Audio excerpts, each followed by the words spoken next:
games as possible on Lou for him to get ready for the finals, right? Because sure, the TAP did well. They played differently to what we normally see, and we could hear it in the interview with Batunas as well. They're surprised, so, and happy, of course, to have that many points. And we already kind of above that kind of cutoff. Then you can play whatever you like, and maybe they had to try some things as well. But my biggest surprise, Matrim, and honestly, was a big one. 8 of the teams we sent home, half of them from China. We talked about the Chinese superpower coming in, and it's just 17 gaming left in the finals. I mean, a little bit of defense for JD Gaming. They got close, and then they were kind of gate kept out. Team Liquid playing the villain role, really stepping into it, trying to make sure that they can secure better drop spots for themselves. Most notably, that North George situation that they've been having to contest in has just been being a problem. So instead, kind of deny the problem. If it presents itself and the opportunity is there, take it. And we've talked about that for years. It's great to see Team Liquid really step into and get that, because when we look at Team Liquid on the club championship, it's getting pretty dicey right now. They may need those points. Absolutely. And we also have to talk about Myth and T1 that did absolutely amazing. Yeah. They beat last year's record of most points in the group, especially with Myth fragging out Kiss. What a standout player so far this year and here at Esports World Cup. I mean, Kiss is playing great, but Heather's just been popping people, dude. He's been ruining squads. Like, that thing he did with the BRDM onto Falcons was just nasty, and what ended up happening to him was crazy. Other side of that, though, Shadow. Dark Horse coming in, barely squeaking in last second, as they didn't even get a play on the last day of the group stage. They just had to sit back and watch, and in that last game where it was everybody striving to get those couple of points to qualify, they squeak it through. I would have loved to have a camera on those guys on that last game. They must have been nervous, honestly. But again, lovely to see them in here. We have some big favorites. AGL is also in here. Full Sense, our PGC champions from last year, could come in and make waves here. But so far, yeah, it's just been a big story of, you know, Twisted, Falcons, Myth, and now T1. And I was most impressed with T1. I feel like they actually have a chance at this one. There's so much going on at this event. It is just going to be 3 more days of action. We've gotten into the finals, 2 days of that before we hit the full grand finals, and it is going to be absolutely nuts. 8 keys have been crushed, but 15 dreams can still also be denied, as there can only be one winner, and we've got 3 days to figure it out. Thank you guys for that recap, as we have just been enjoying this beautiful weather here in Paris. And you know what, Toffees, let me just use your knee real quick. By the way, if you are tuning in to the live stream, make sure you use that hashtag EWC. Take a quick screenshot.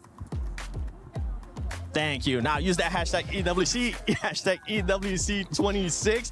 But as we heard them talk, I mean, there's some teams that definitely ended up performing that we'll get a chance to talk about them. One team especially that performed yesterday really well was T1. We saw Heather being able to pop off.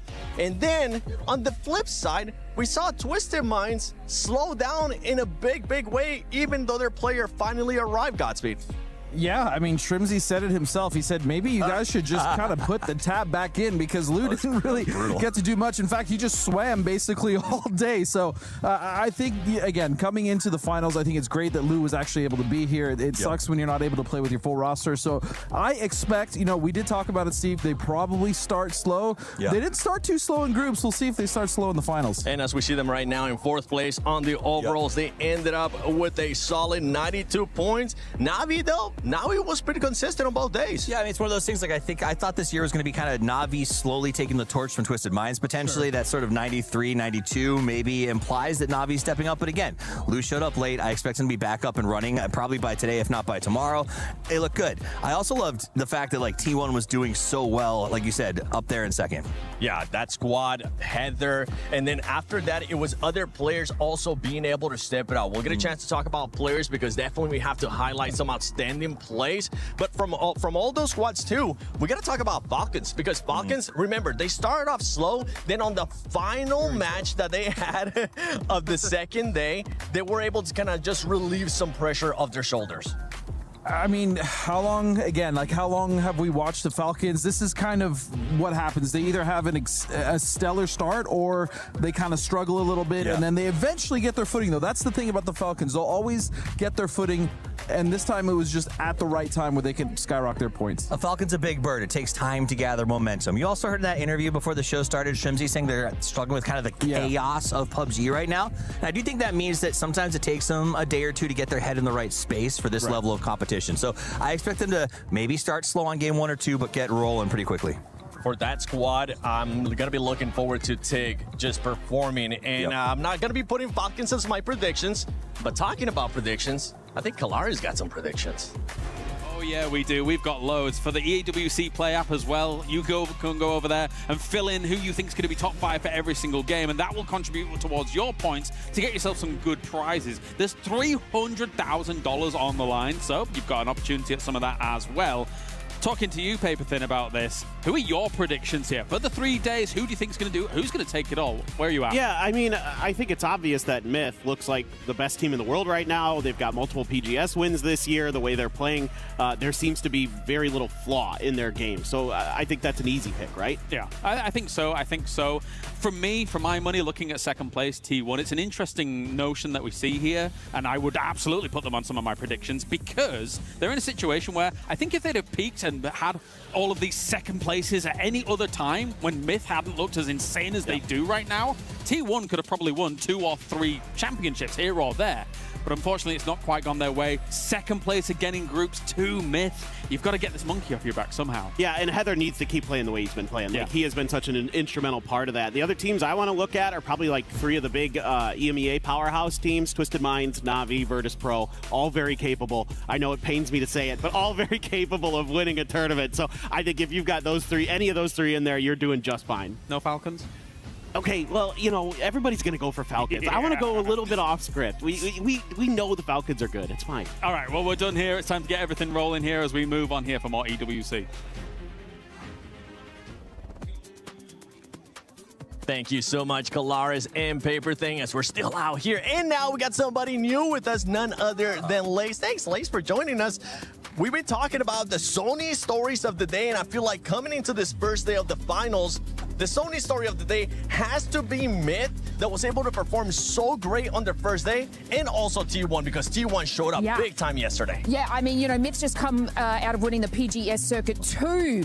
And that was only a couple of weeks ago. And then their first year at EWC to hit the triple digits in our group stages and ultimately have triumph over several regions and also teams. You know, Jacob's leadership along with Kiss's sort of firepower going through that is required. But look, honestly, I'm going to say they might even be our next EWC champions here today. But let me tell you what differs to them to T1. So, for example, their conversion in high eliminations to wins is about 51 points from their placement, and their total KP was 68. So whilst T1 had placement points of 33 with 77 eliminations. So although, you know, those stats on the group stages, T1 was just trickling behind them in overall points, Myth's conversion rate to wins is mountains above T1, and that's exactly what you'll need for the Smash rule. I agree with that. I do think there's something to be said for T1's kill rate, however, because I do think one of the trouble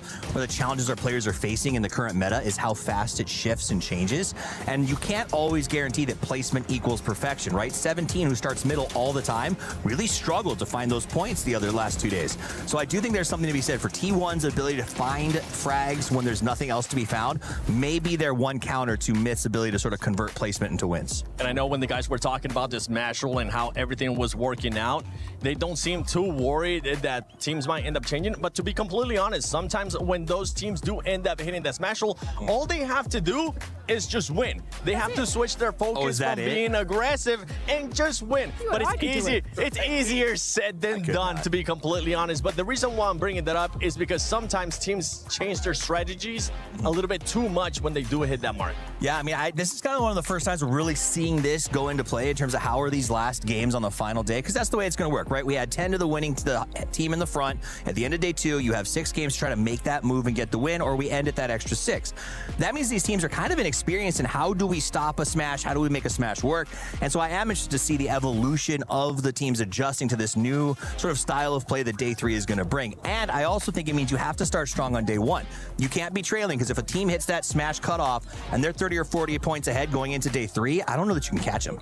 Yeah, you might not be able to catch it, especially depending on how Myth decides to start of the day. I know on day 2 during groups, they decided to slow down, which was okay with them. They had already qualified after day 1.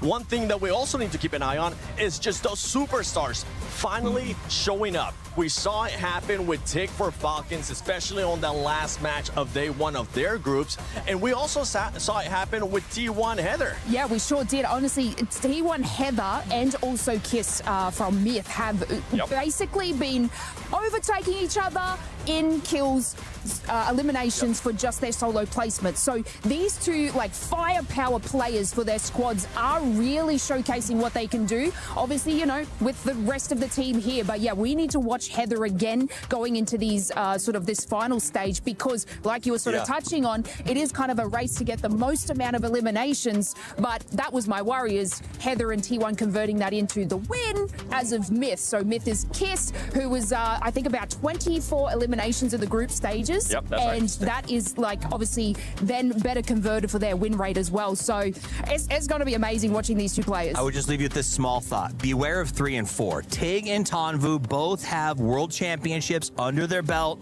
Top fraggers. They're incredibly good. Yes, Tig has an asterisk on it, and he wants to prove that doesn't exist. So these are two guys who have been playing this well for a long time, and they could blow up and go all out on day one. Who's going to be showing up? Is it going to be one of those superstars, or could it end up being maybe a bit of a surprise? But no surprise for us. Kalaris has an interview with Vitality. Hey, Kalaris here for the finals of PUBG Battlegrounds, and I am here with Hello My Bad to talk about everything that has gone on as well as what is to come. So let's first talk about the group stage, how you guys felt with your points, your performance. What was your outlook on that? I feel like our performance was quite bad since we trolled so many games. Even if we qualified, I mean, we had to be on first place as Smith did, but we're gonna keep it up. We're gonna, we did some game reviews and gonna do our best to recover these things. Okay, fantastic. And let's talk about Quizzy. Obviously, he's the newest addition to the team. How has he been able to fit in? Have you changed around Quizzy? Has Quizzy kind of molded around you guys? What's the thoughts with Quizzy being on the roster? I mean, it's a pleasure. There were some changes in our gameplay, in our game style, but nothing was hard to us. We get into it easily, and we just enjoy being around with the boys. So that's how I feel. A good feeling, good vibes all around. That's good to hear from Quizzy. It's always nice to see him on some of these rosters as well, as he's been on quite a lot actually in the past now that I think about it. Kind of a final question as a whole here though as well is, obviously there's been a few conflicts here and there on Erangel with you and another team. So do you think that those are going to continue? Do you have concerns about those? What do you think going up against Team Liquid? I mean, we're kind of prepared to all of the maps, and mostly the teams looting around us. And basically, Team Liquid are gonna do their camp things on Erangel, and we're just gonna expect it. All right, well, thank you very much, Hello My Bad. I won't keep you any longer. Head on back to your team. Thank you very much for tuning in here. We've got more coming at you from the Esports World Cup. The vibes are there for Vitality, but they're gonna need way more than vibes, because we can also bring the vibes out here. Thanks for Lace for joining us early. I think the hair was going crazy. Now it has, never mind. It's still going crazy too. Not a thing wrong with it at all. What do you mean? Just like I left the studio. Nice. Handsome as always. Before we head into the match one, Godspeed, what was one team that really impressed you during groups? I mean, honestly, it was T1. We knew that team was strong. We knew this year specifically. I mean, we kind of talked about how they were bullying 4AM and PGS, but I didn't expect them to come that hard. Heather, my goodness, Heather, Ian, the whole squad, but mainly Heather.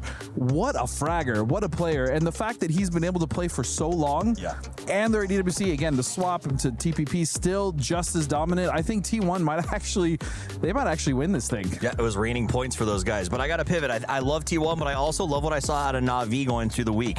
The fact of the matter is they got almost as many KPs as they did overall points. It doesn't matter placement, it doesn't matter fight. They seem to find a way to make the points to put in the hopper. So I think if they don't finish first, they're at least going to finish in the top 5. And one team that was able to kind of impress me in some kind of way, considering that they started off super slow. No, it's not Shadow. I'm not going to be talking about Shadow today. Even though, for some reason, they end up doing good. You best believe I'm going to talk about them. But it was actually 17 Gaming. I was surprised to see them being able to bounce back. I think that's something that you guys were expecting, especially where they usually end up dropping in regards to the maps. But ladies and gentlemen, we're going to continue to enjoy the amazing view here in Paris, because that Eiffel Tower looks amazing. The wind is blowing on our faces, but it's time we get started with the PUBG Battlegrounds at EWC 26 Finals.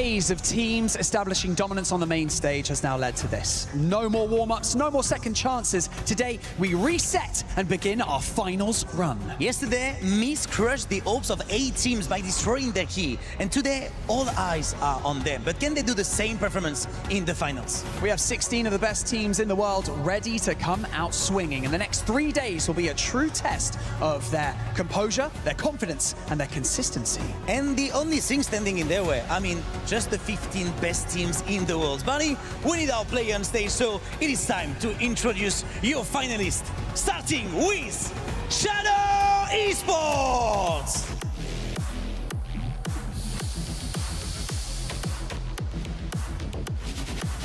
Your reigning world champions, Full Sense!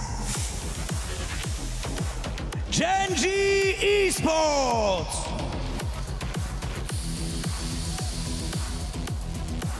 AGAL!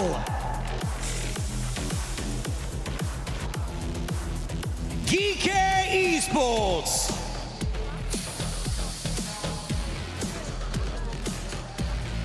Team Vitality!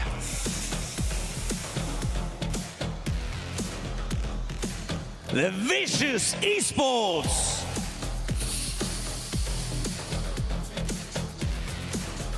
Team Liquid!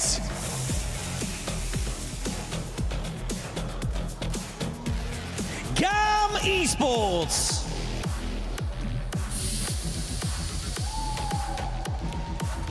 '17 Gaming!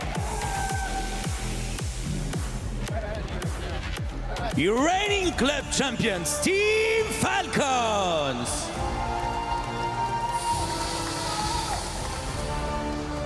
Virtus Pro!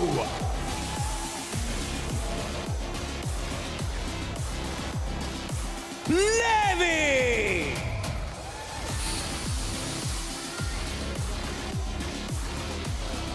T1!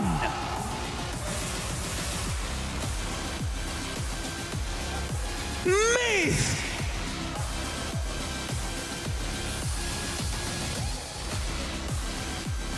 And finally, your defending champions of the Esports World Cup, Twisted Minds!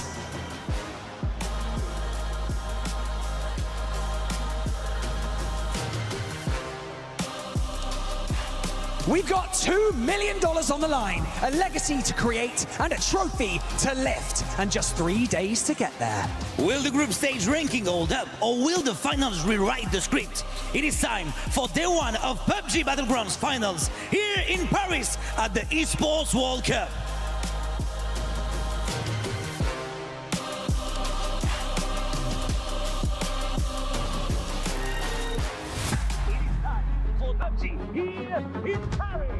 People always in group stage play confidently, and then comes the finals, and all of a sudden they forget how to play the game. 그룹 스테이지에서 좋은 모습 보여드렸고 이번 파이널도 그룹 스테이지만큼 좋은 모습 보여드릴 수 있을 것 같습니다.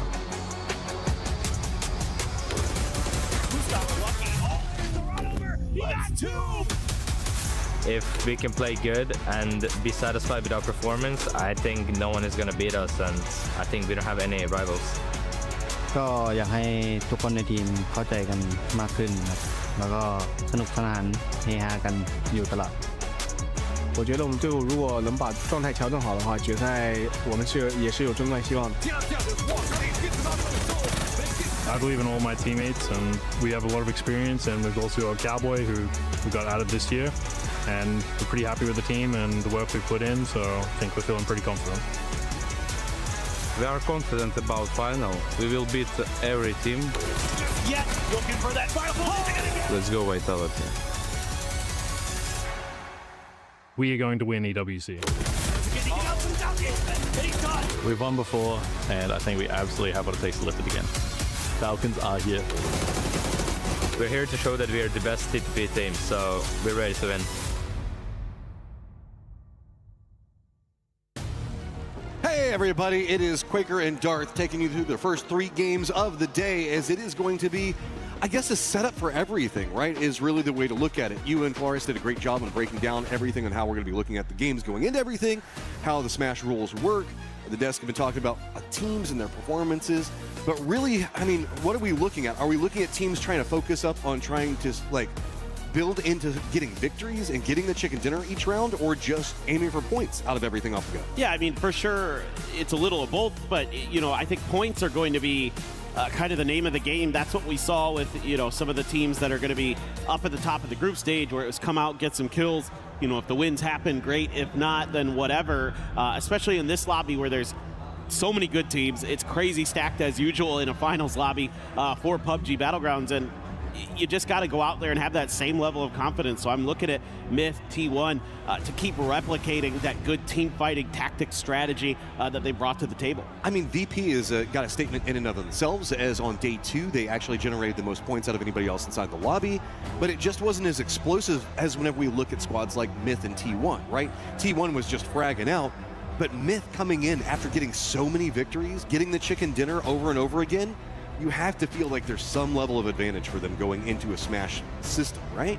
I agree. I think they are the heavy favorites right now because they've shown that, you know, they can get it done in just about any situation, any format. They've won multiple PGSs already this year. They're looking to take yet another championship, and it's the complete package of a team. They team fight incredibly well. They don't overextend. They can play for the late game. Like, they do everything you want out of a PUBG team. And whenever we look at T1 on the other side of that, you might as well just call them T2. They always get second place, it feels like. They're never the squad that manages to get the chicken dinner. Opposing side of that, Twisted, that we're looking at right now. Yeah, okay, we've talked about the coach. We've talked about Luke coming back in. But I want to talk about specifically yesterday and their numbers. 23 points on the day. To give you an idea, JDG and 4 Angry Men are the only teams that actually got less points than them. Sharper and Nemesis, who didn't manage to qualify, managed to get more points than they did on the day. That is worrying.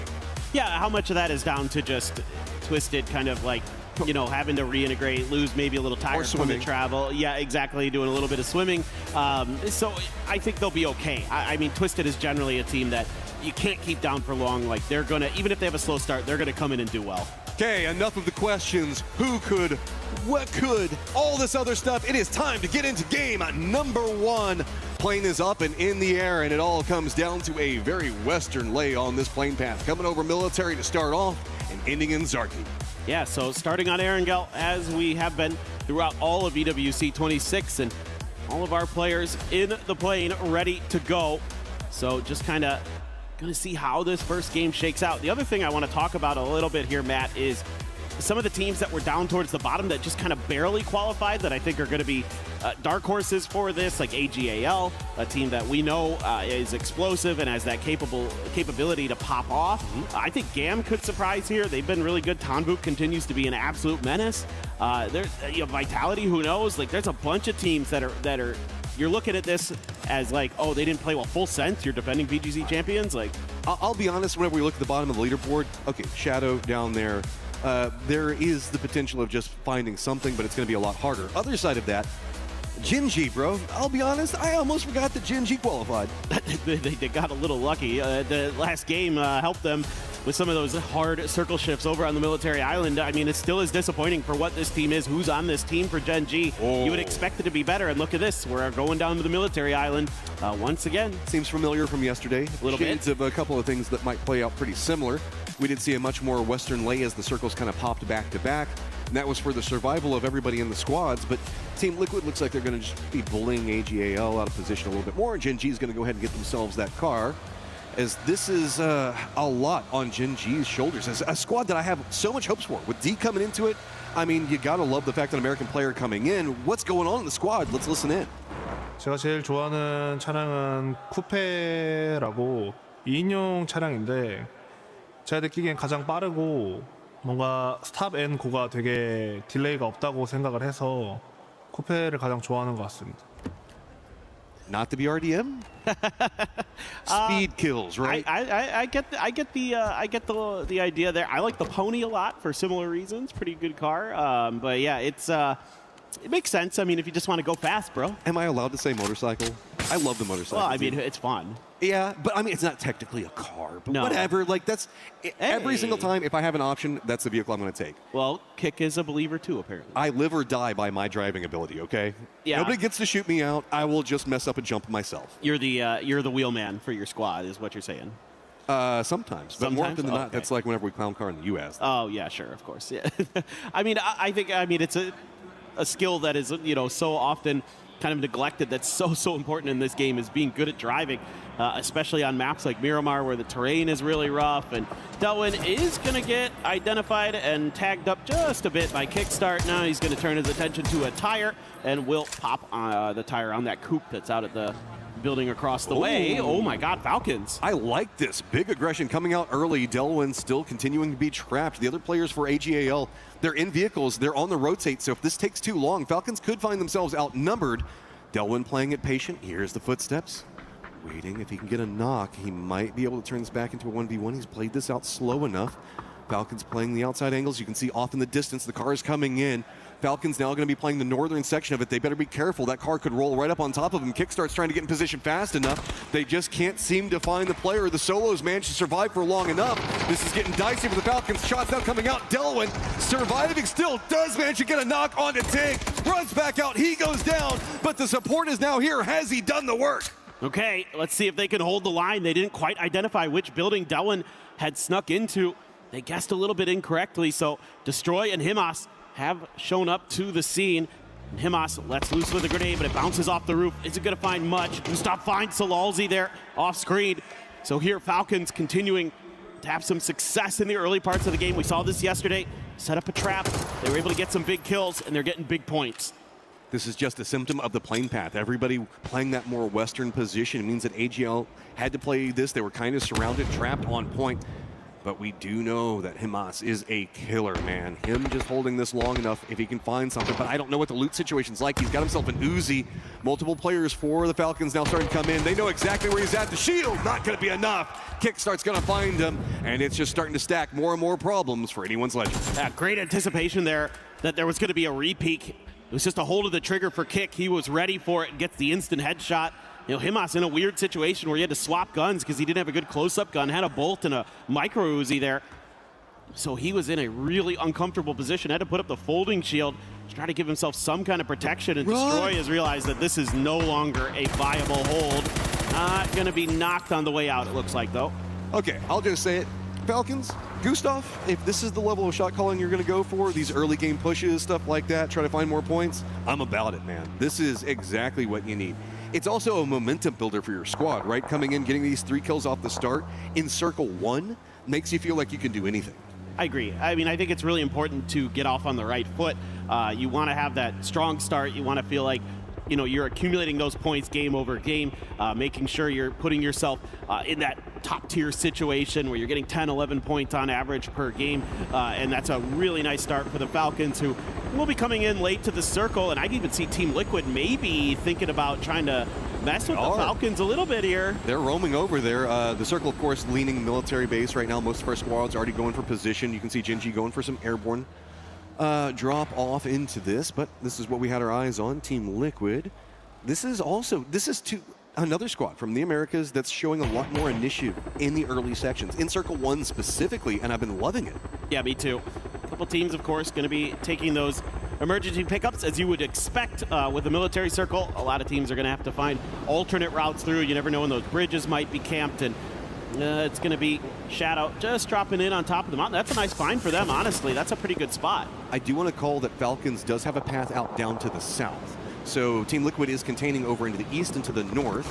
But if we really do see Falcons just kind of hop in vehicles, cut south, a couple of shots now going at the Falcons, but no knocks coming out yet. It's really more just this VP as well as Full Sense situation that we're kind of watching. I want to talk about what Setsuna is doing here with that very tippy-top position of that hill. He's giving himself a safe place that he can peek from. It's a really powerful position to be able to just keep track, take shots, not take much damage in response, have some safety so you don't have to prone, that kind of thing. Really nice setup there by Setsuna. 2 notes. Falcons did manage to get away from Team Liquid. They took that southern path, found it free and clear. They're good to go. Anyone's Legend, though, has a different problem as Vitality is coming out of Georgia Pole, pretty close to them. Solo and Destroy just over there going to be chilling, is hoping that did Vitality see this? It looks like they're trying to chase down Destroy. Well, I think he's just hiding, so... They stopped for a second. We're looking. Yeah, they may be suspicious because of that open door on that shack. That's an odd shack to have an open door on, but seems like they're just going to be not... You know, they might feel like it's bait, like it's a trap, and so they're just going to keep going on. I'm really curious about what the heck Full Sense is doing. Yeah, I mean, Primorsk, they're chilling down there. Falcon's going to be wrapping it back behind them. Team Liquid going to get a little bit of airborne nature to themselves as well, seeing how they can scout. As all the squads really that we watch coming into this circle are going to be the tail end of that skirmish that was going on. Are Falcons running right down in the same point that Full Sense is at? Well, I'm kind of curious if this was like sort of a pseudo camp by Full Sense where they're trying to deny boat access from Primorsk. Maybe saw the kills in the kill feed, know where teams drop, and it is going to be a southern shifted circle still on the military island, still a lot of the base in there, still a lot of teams that had already made their move inside of this, but this seems to me like, so Full Sense, I think, was reading the kill feed, knew that Falcons were fighting AGL, knew they were dropping on the western side, and thought that maybe they can go for a little bit of a camp here. Kickstarts into their territory. I haven't seen anybody shoot yet, so Kickstart has no idea this is going on. A couple of shots, don't manage to get the knock. No, do manage to go underneath of it, hit the toes to get the knock onto him, so Kickstart going to go down. I mean, it is right next to the res station, so do Falcons go for this? It looks like Tig's thinking about it. That's what this is. They have Tanadol down, and they want to go for the res, and the Falcons just kind of drove into it, expecting that they could maybe come in here, get a boat for free. And in fact, they have found that this area is already occupado, so it's going to be a little bit difficult now for the Falcons, who probably want to try to get their teammates blue chip back up and running, but Vitality's driving right into this as well. Third party could be inconvening on this one. Okay, Tig back on the motorcycle. I think he's going to try to get out, but the timing on this is going to be terrible. It's going to be right as Vitality is on their approach.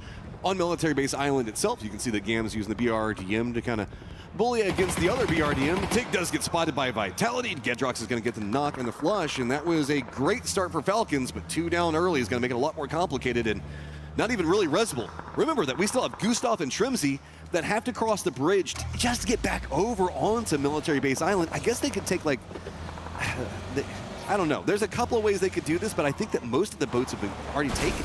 I would suspect that there's not going to be great options for the Falcons. Maybe there's one leftover boat at the ferry pier, but I kind of doubt it. You're going to have to maybe try to cross the bridge otherwise. So, you know, Tig's just trying to drive away and not really ready for the fact that Vitality was already going to be in the vicinity. Wasn't trying to drive around that hill or anything, so he kind of figured it out too little too late. Gonna gas up the BRD on there, keep it fully fueled up for Gam. Now Vitality as well has kind of question marks about how they're gonna get into this next circle. Full Sense got back in their boat and they're on their way over. Destroy also roaming back behind all of this.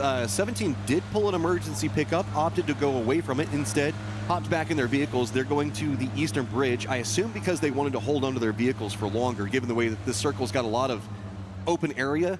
We are very southern leaned on our Military Base Island. That's going to be the more open sections, including, of course, like the airport itself. That's going to be very wide out, except for the damaged vehicles and planes that are around it. But then to the south of it, it's the much more open section that we can see that T1's got a 2-2 split pretty much entirely across the fields down to the south. That's a huge split for T1. I'm very curious what, what they're going to be able to do with that. Yeah, Shrimsy has been not super quiet about what he's been doing, so Vitality gonna have to clear some of this territory. They suspect he's in the vicinity. Does have that level 3 gear, but that first spray really awkward. Gets the headshot though in the end. Looking for the double down and he's got it. Just popping heads right now, putting in the work. Take down Tiggleton. We'll all get 2 of you as vengeance. Gustav still on the other side of his nades raining down on him. But Gustav could go for a great flank position, make sure to really cut this off.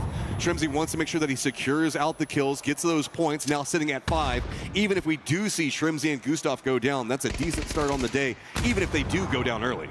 Yeah, for sure. I mean, 5 points here is pretty okay for the Falcons, and any more that you get out of this game is going to be very, very nice, considering you've been having to fight sometimes at your own decision-making, other times at other teams. And Shrimsy was a really nice little move there to dodge some of those frag grenades that he knew were going to be coming his way, to get those first aids in and to get ready for the follow-up fight. Gedrox looking for him. 2 follow-up fights that are going on. Full Sense is going to get eliminated by Team Liquid, who's crossed over the bridge, bumped into them.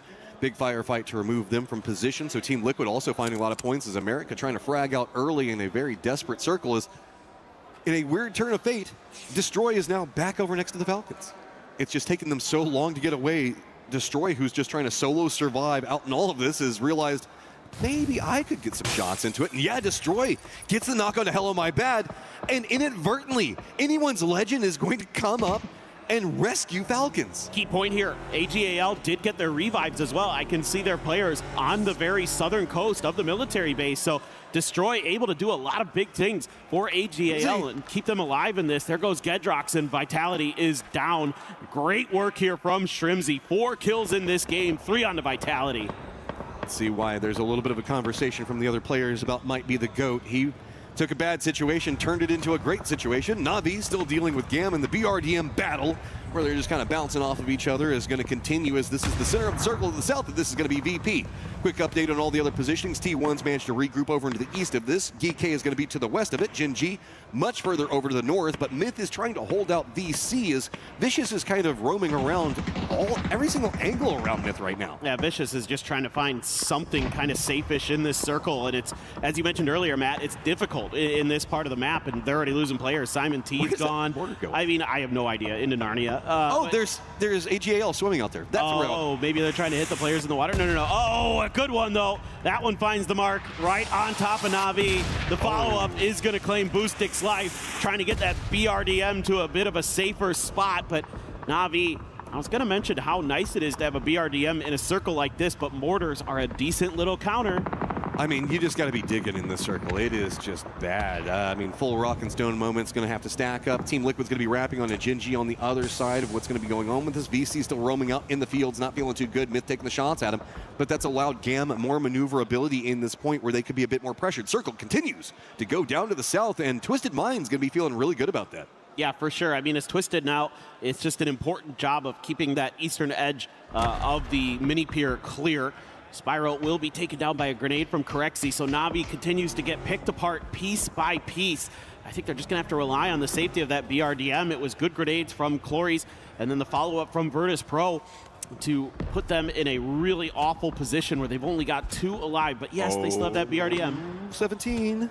They're just going to try to make a send into the circle. They've got cars. They're going to roll right by Twisted at T1. Looks like they're going to be sending it into the BRDM duel. Pretty close to where Navi's at. I think that they've got a hillside that they're going to try to control. And VC going to go for a couple of shots. And I wouldn't be surprised if a couple of these are just going to try to get holes into sections of the map. And I was going to see maybe if they could send into it in 17. That was well.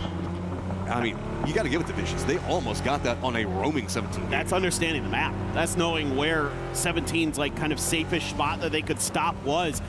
I mean, that was in the air when 17 was still in their cars, so that's really nicely thought out. They don't get anything out of it. Where do you even go? If you go past this Na'Vi point, it's just going to get worse. So instead, you just jump out right into the face of Na'Vi. There's not too much else to be had over here, but a big crossfire. Na'Vi is going to get taken down. Vicious lives up to their names and gets them, but that just puts you into the GAM crossfire. Yeah, there was T1 getting involved here as well, doing some damage into this, so gonna have to throw down a lot of util to try to stabilize, and GAM loves this setup. They are so good about kind of hunkering down and finding their moments to put some pressure onto you. Weird update, as I think that we have the Destroy Shrimzy duel still going off onto the north. Himas, the other side of what's going on with Anyone's Legend, has managed to touch the ground. He's down below Shadow, and Handsy in the position that he's gonna be playing. Mortars galore going to be the name of the game when it's this open and in the fields. They're just ridiculously strong. Absolutely. I think AGAL players are just going to try to swim and survive as long as they can. They're very fanned out, and that's part of the game now, as you are going to have that option, you know, with being recalled in. You probably don't have a lot of loot, if any. Nope, there's nobody on that beach. Maybe, again, just for a point to play from. I figure that might be what's being seen. Team Liquid That's true. In a little bit of trouble over here as they're playing the edge of the circle. It's Gen G one side. GAM also now going to be playing more into the north, trying to get into pretty much that Gen G mid positioning. GK is still holding down the res beacon, making sure that nobody can go after it, as Gen G is just in so much trouble over here, man. They don't have anywhere they can go. No, this is very tricky. I mean, Bean's already knocked in the circle. Soul's still going to be able to find a knock from the blue, but we're into phase 4 blue, so it's going to tick down very, very quickly. 3 damage per second. Soul is going to be able to confirm that point at the very least, so making something out of nothing there is Soul, but it feels like Gen G is probably not long for this lobby. Oh, he gets another one. I mean, if they get enough knocks, it's starting to stack up. The circle has left this position, so Gen G just on the hunt for whatever points that they can get. Team Liquid trying to survive. Myth now taking shots onto Team Liquid in their weakened position as Gam still just roaming around in the face, gatekeeping out everybody as Gen G does finally get eliminated. It's going to be the blue zone that finishes it out. Yeah, Falcons as well went down off screen. 6 points, though, not bad at all for Falcons. You'll take that, considering how weird that game went to begin and how awful the starting circle is given your drop spot. So no big deal there for them. Cowboy trying to punish Myth, has Baron out in the open, but Jacob responds instantly. Myth stacking kills. We saw Falcons trying to find something. They've gone out. Team Liquid in that troubled position we saw a second ago, but Myth just using their firing lines, finding more and more. But as the circle continues to go coastline, VP is getting a lot of control over the circle on one side of it, and then you have 17 now starting to deal with T1. And 17's position's just not that good. T1's just going to drop a couple of nades right into the thick of all of them, knows where they're at. And T1 is just, it's brutal efficiency, man. They just look so clean, and it's so easy for them to just stack kill upon kill. I mean, Heather's been incredible. That's a great response, though. Almost gets the knock onto Ian. The follow-up trying to anticipate where he was going to run to doesn't land, but here come the mortars. Perfectix. It hits Tian. Lil Ghost stuck behind the Dorito when he's, it just came up short. Heather had a good opportunity, and now it's going to be Lil Ghost responding. Cannot find the knock. Good prone there from Heather. How does Heather just know how to, every single time, get into position, stay alive, and get these kills? It is just ridiculous to watch T1 play these types of positions. So Myth now in second place, T1 in third place, but with Falcons being out, you feel like that's going to be usurped quite quickly. America's already out entirely off of that good start. Myth in trouble, though, as Gam is going to be the target on one side of it. Myth just rolls right into their face. Gloria's got to be careful. Couple of third parties could get involved, most notably Vicious and Geek. Geek's hopped in vehicles, and they're wrapping this direction, and that could be a problem for Myth. I think BC might come here, too. There's a good Panzer from Baron. He gets a headshot as well at range with the M4, but Geek has found their mark. They have found some targets, and they are picking apart the teams underneath them down the hill. There's enough of a hillside that they don't have to deal with anybody else except for really VP, who's holding the top of the hill. So, taking down Myth, getting a lot of damage onto him, and at least stalling them out is giving Geek a lot more maneuverability positions, but VP has so much control over the circle, everybody's just having to cluster down different points. AGAL, I think, has now also been spotted by Shadow, who's just been kind of hiding in the shadow of the cliff facings down to the south. And let's not forget Twisted down there into the southeast, just waiting for everything to go, but they're taking eyes and looking into T1's positioning, making this a little bit more dubious. Yeah, Heather tried to spread out a little bit over to the west and got immediately thwarted by the sightlines of Twisted from that mini pier position. So that has sent T1 a little bit further north. Don't want to try to maintain that hold over that flat ground. Hansi is going to claim some players from AGAL. I mean, you got a placement point out of it for AGAL with the destroy, ability to survive, get a kill, call in the recall, get your players out in the water, at least found something. Finding more successes than the squads that were trying to use this coastline to get those couple of points to qualify and knock Shadow out. So Shadow learning the lesson of what was going on yesterday. You can tell VOD review coming up big for them. But Geek and Myth now need to get in the circle. Twisted down to the southeast also needs to do the same thing. VP is also starting to lose a lot of their, high ground control position that they've been playing. And Shadow doesn't have any options except really to force their way right into VP's positioning. So that's going to open up some more maneuverability for the rest of the lobby right now. It's just pretty much this high ground that we can see coming up in the coastline leading into the cliff. And everybody's about, 20 meters, maybe 10 down lower than them. Yeah, exactly. It's a nice vision point to try to find how you want to make your entry into this, because you're going to have to probably crash somebody or try to create some space in the middle by setting up the vehicle for it, immediately get the pickaxes out, start digging in to see if you can find some space. But you're going to be under the sight lines of a lot of teams if you have to do it on foot. Lucarux tapping away with the M4, did find one knock, but Hansi found a big one onto Beamy, and they are getting cut down, though, Corexy with the SLR. This is so difficult for Shadow. Other side of it's going to be Twisted Minds. They've got vision, crossfire galore onto Shadow, and they go down. Means that Beamy's probably going to be resable. Looks like Twisted doesn't have an angle onto his position. Nixie still has to keep an eye on Geek, but Geek is very focused on what's going on with Myth to the north of them. Myth just can't find a path into the circle, and I don't blame him. I mean, there's a little bit of a ridgeline up on top of this as VP is just punishing Geek on every single peak, and until Myth goes down, Geek doesn't have a path into the circle. this is still a very nice game for Myth, no matter how this shakes out. They've already got 10 points in this, so they're just kind of keeping on, doing what they do best, finding kills, fighting out on the edges, taking great team fights, capitalizing on their moments, getting the points where they can, you know, making sure that they confirm every knock that they get. It seems like they're so aggressive with those vehicles now. They're trying to hop from triangle to triangle. Sungjang watching with the Dragunov to try to catch them in transition. That's not bad, and that's a good follow-up from Akan. Myth is just trying to creep their way in, so they still need to get right up next to the road or at least cross it, and you can see that that's going to be nigh insurmountable. Nade, depending on the bounce, yeah, gonna go to that side of the Dorito, but it was already red. Scappy's have gone ahead and pulled Baron into a new spot. I think that they're right on the edge, so as long as he gets this res up, it'll buy him at least this circle, but good luck after that. Heather just domed Sungjang. He just absolutely wrecked him out there. So that's given Myth the opportunity to really make sure that they can get this res to go. In fact, Scappy's going to take the point.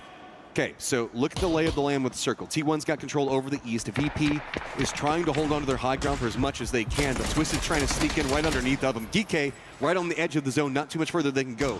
VC is playing a little bit of a hill right on the other side of where Myth is trying to cross, and they haven't managed to get too involved as Myth is going to finally get eliminated.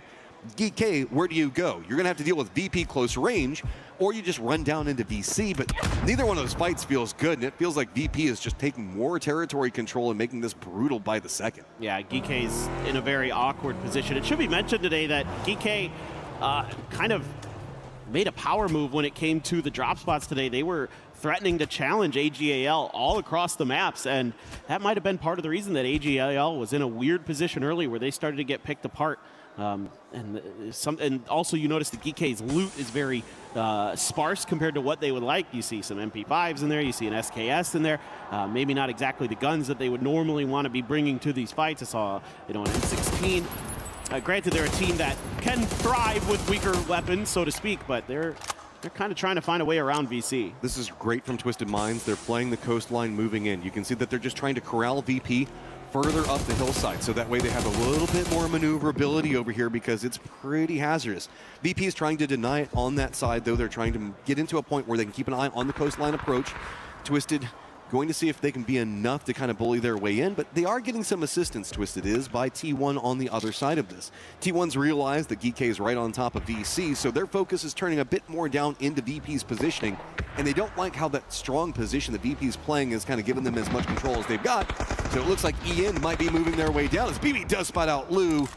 I don't know, Twisted. Now you've got a pinch on both sides, and there is nowhere to go. Open field in front of you. Yeah, I mean, with Virtus Pro already pretty well dug in here, you're going to have to land some really nice grenades. They try to flank Lou out to find a bit of a freebie pick, but it was well read by Virtus Pro. Now T1 swung down to the backside of this. They want to make sure that Twisted is dealt with. They'll leave Heather up on his own to corral Geeke, who they know are pinned on that hillside up on the northern edge. They can't really peek out too efficiently. EN thinking about the frag. Did that grenade just bounce off of Example's head?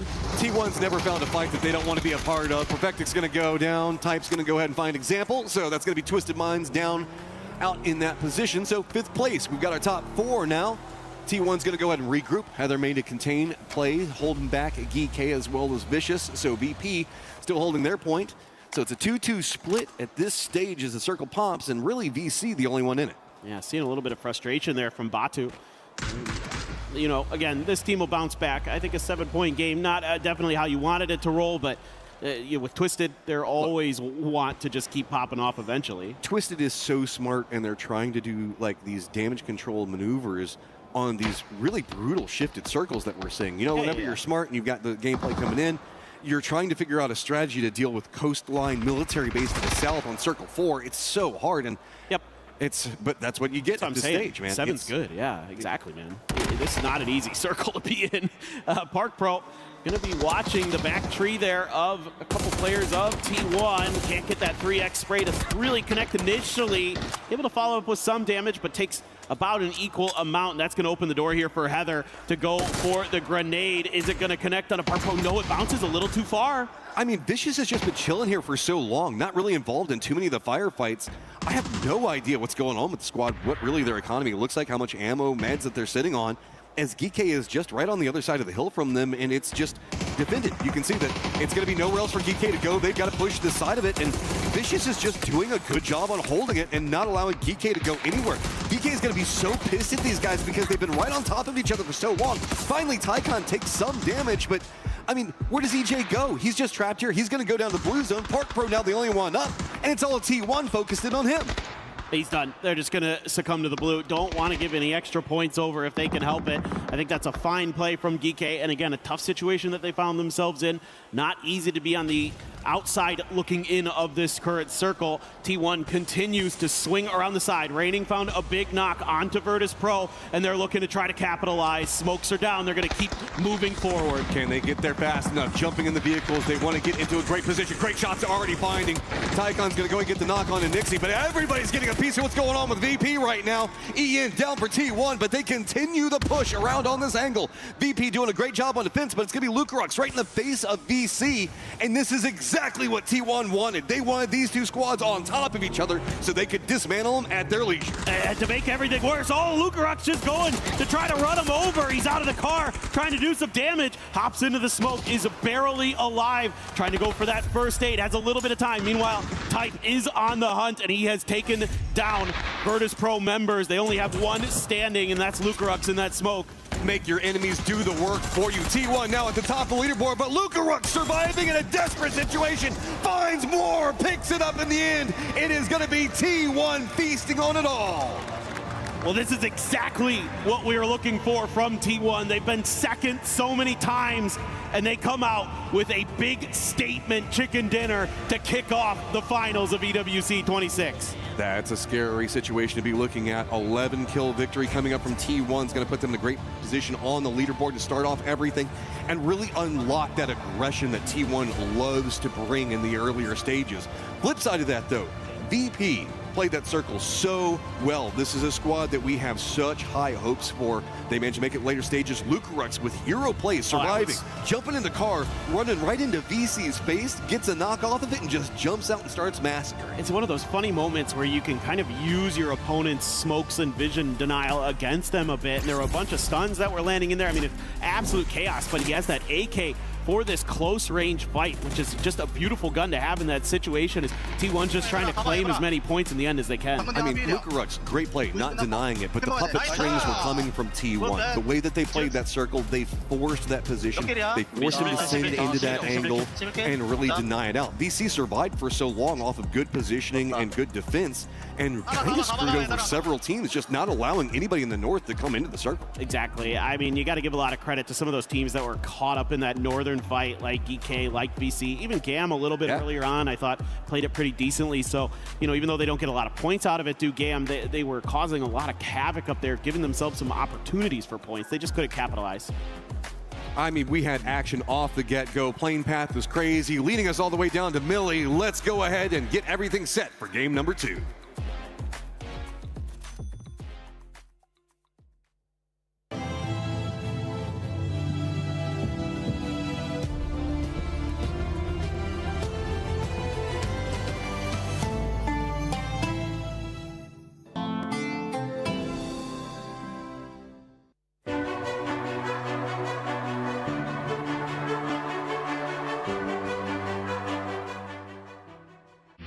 A lot of people are haunted by their past. I'm inspired by it.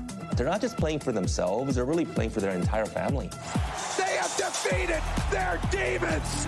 They have crushed the curse! Hey, it's Kalaris here. I've got Tab with me from Twisted Minds. So, Tab, my first question is, how does it feel being the best player on the team? Not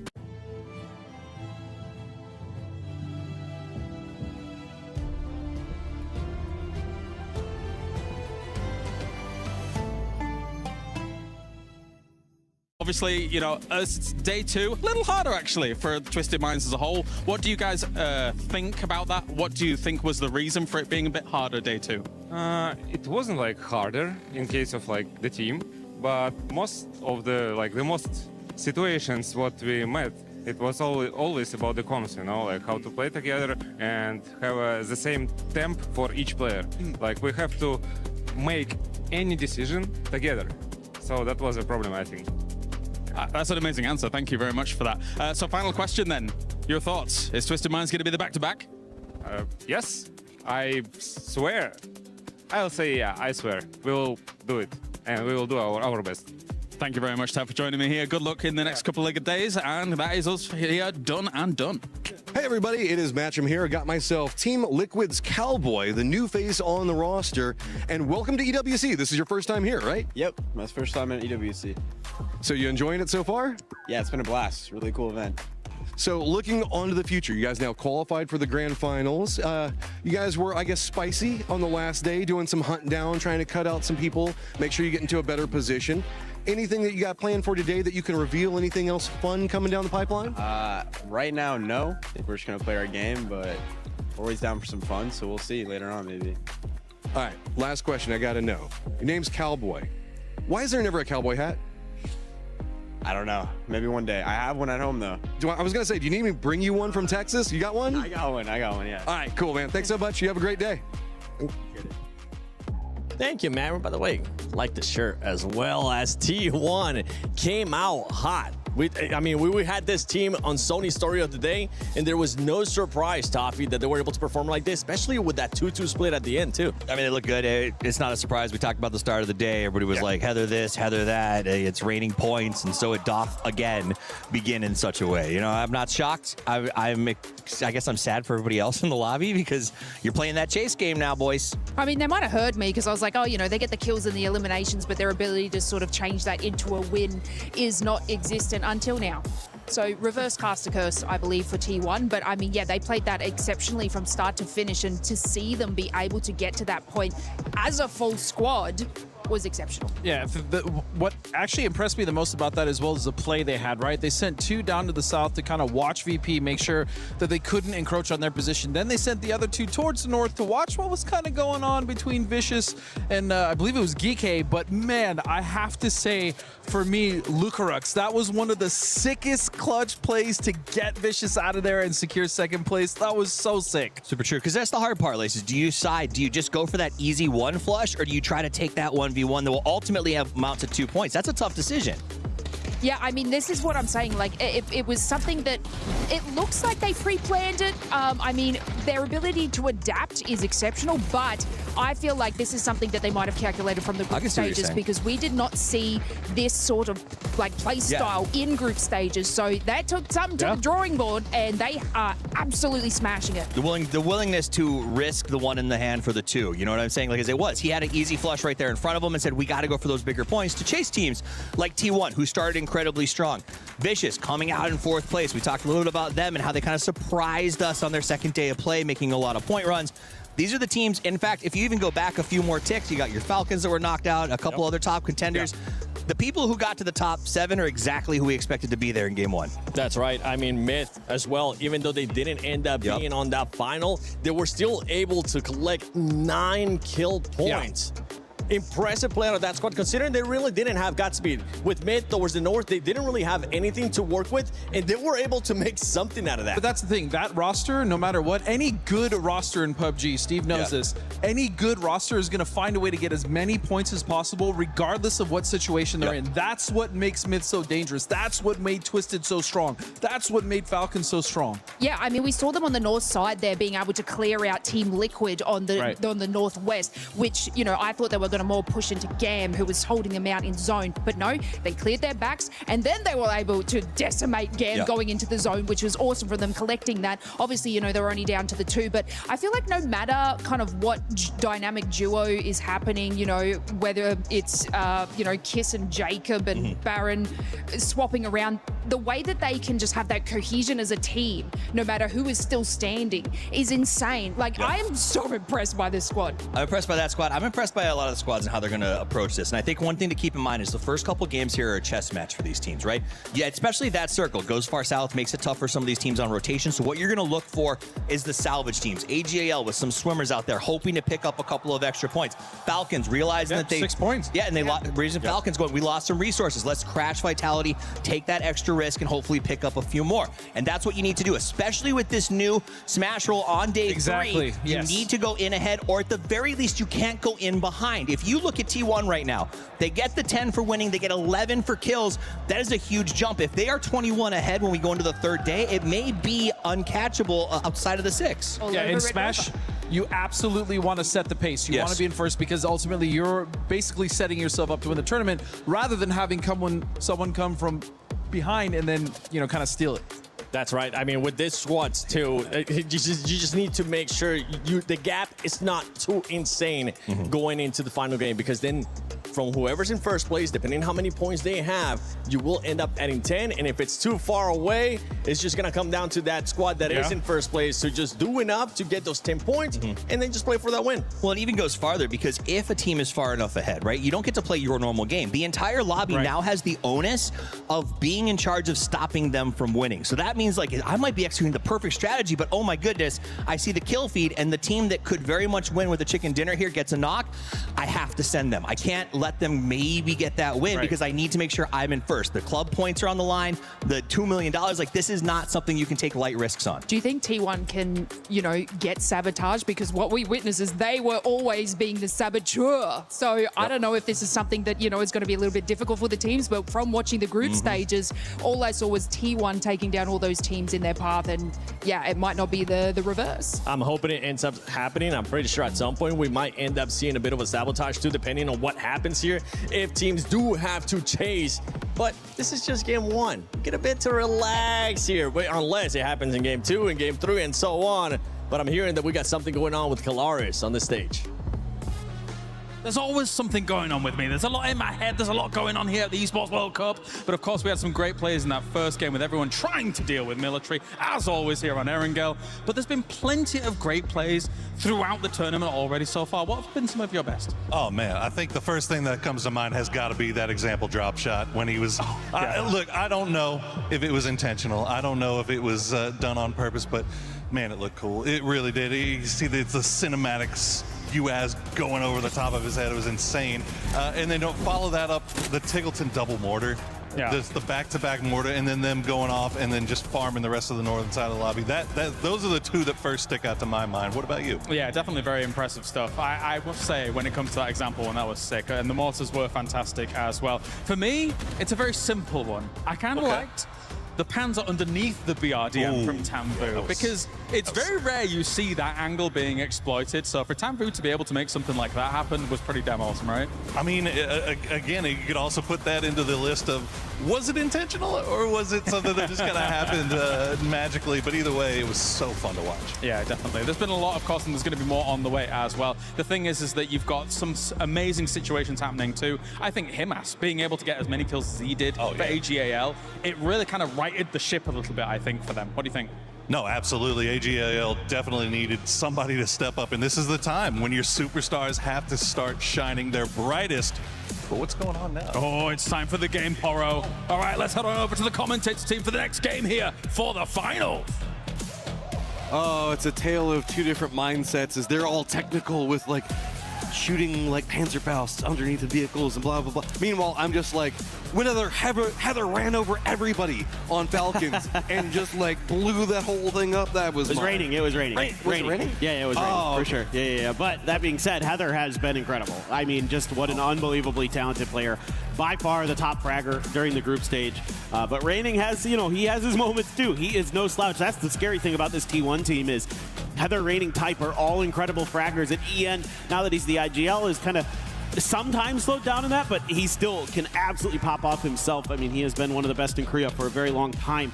So that T1 team, top to bottom, if they can continue to play as well as they are, as cohesive as they are definitely going to be a threat, it feels like, for sure. My eyes, though, going to be drifting over towards AGAL, who has to make some weird decisions because of Geekade. We're going to be way out in the south, though. I just had to go back and double check. No, see, it was Heather. Was it really Heather? Yeah, it was Heather. Oh, you're right. Oh, okay. I thought it was Raining. My brain got frazzled. I am now the Korea expert. There you go. There you go. Okay. Yeah, plane path over into the east, as you're kind of alluding to. AGAL is going to have to do a longer drop to try to get away from Full Sense. No shenanigans off the start on this one. Now, there is a takeaway that I know a lot of people are going to be like, oh my God, Falcons taking that fight early is just, they went out, blah, blah, blah. No, look, when in game one, trying to set a pace and taking control over an area and saying, like, don't mess with us, this is ours, that has ramifications that sacrificing a game one start and still walking away with a high amount of kills is not a loss. That is a big victory. Absolutely. I mean, this is perfectly fine for the Falcons. I mean, if you're concerned about what they did in that first game, I'd have concerns about you, because that was a reasonable play, particularly given the circle, given the situation they were in. You know, it was a hard-shifted circle, so a lot of those teams that are dropping on those very northern spots, like South George, up in that, you know, kind of vicinity of the map, Gatka, that kind of stuff. Look, it's going to be hard to get into that circle, no matter what you do. Even if you emergency pick up, if you drive, bridges are going to be camped. There's going to be people who may already be in the compounds you're kind of eyeing from those emergency pickups. Just take the points where you can. Yeah, okay, circle pop. Down to the south, Gam going to be in a great position. Na'Vi, Myth as well. Vitality playing around Ohyang. They're going to be feeling pretty good. Jin Ji is going to be inside the circle, and just to the east of them is going to be Geekay. But we're going to have longer wraps coming in from the guys that went to the island up to the north. That's going to be a VP, Shadow, AGAL, Full Sense, Team Liquid, kind of. I think that they left ALO kind of very close to the edge of the circle, so they should be fine. 17 and Twisted going to be right next to each other on the edge of the zone. But T1 and Myth do drop pretty close to each other, and that could be a recipe for something fun to brew. That would be nice. Getting to see those two teams take a fight. I mean, the rest of the lobby would love that in particular, given how well they've been playing lately. I mean, when we're talking about, like, what's going on and how we have expectations coming into this, yes, T1, Myth, but whenever my eyes go European right now, for me it's VP.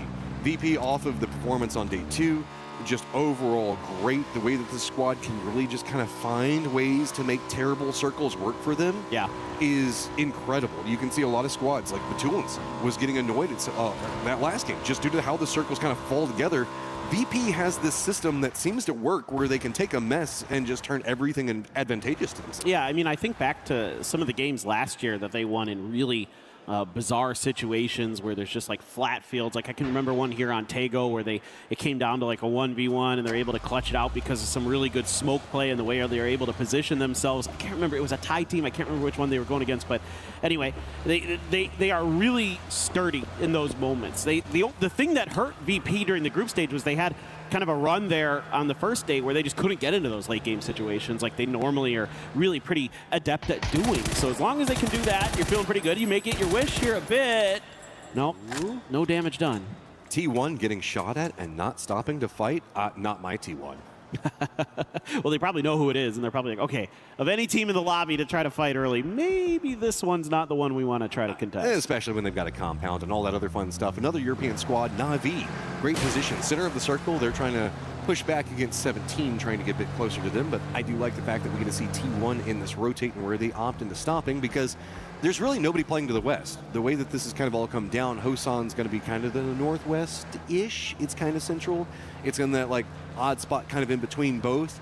Team Liquid's going to wrap over there, but that's the only squad really in the west. Yeah, and I think this is a really good thing to talk about. You know, you're really highlighting well, Matt, that they went all the way across the circle to get here, right? So they're trying to play a bit more edge. They're trying to not just take that early position. Kamal's will take Panadol down early again, so Full Sense having struggles in the early game, but let's pencil that in for later. I think T1 wants to play a little bit more edge. They want to take those fights, and they're happy to not just claim a central compound. You know, they were pretty close to the center of the circle compared to a lot of teams, and they opted to go far west. That's really interesting. That really says a lot about their current mindset for this tournament. Well, a lot of times when we've talked about T1, right, they had a different coach at the time. Yep. You were talking yesterday a little bit about that, and kind of, do you think that this is more of a distinct playstyle difference now coming out from T1 due to that? 100%. 100%. It's a Lash K, the difference between him and Sonic. Like, Sonic is a much more, like, central heavy. Like, you think back to those old Donawa teams when they won PGC, like, they're going to look for those center circle dives around 3 and 4, whereas here you're going to play a little bit more spread, but you're going to look for those edge fights. That's very much that old Element Mystic kind of idea with a little bit more aggression baked in compared to what we saw when Lash K used to be a pro. So it's a lot of that kind of thing that T1 is so good at. on top of having just incredible players. I mean, they're so good. Yeah. Top of the world right now is going to be Na'Vi in a great position. Everybody else still just trying to rotate in. Falcon's going to finally leave the airport. We have VC that look like they might be waiting for them, though. This is no rush to get in the circle. They have an easy way to get there, and they are keeping their heads on a swivel. It feels like this is just going to be patient waiting for, and Kurt actually finds E-End. Maybe T1 trying to bite off a little bit too much, as this is a great move coming out from Team Liquid. They were the last ones to actually get into this area, and how is it that there's nobody in the West, but somehow these two squads are the only ones fighting? Well, I think T1 might have gotten baited a little bit here by Team Liquid. I mean, if Kirk can get out of this is going to be a great freebie point. Now, you could recover the chip. It looks like Heather just did that. There are some revive stations that you could go to. Hosan is the one that my eyes immediately go to as being open. I mean, Team Liquid is hunting, man.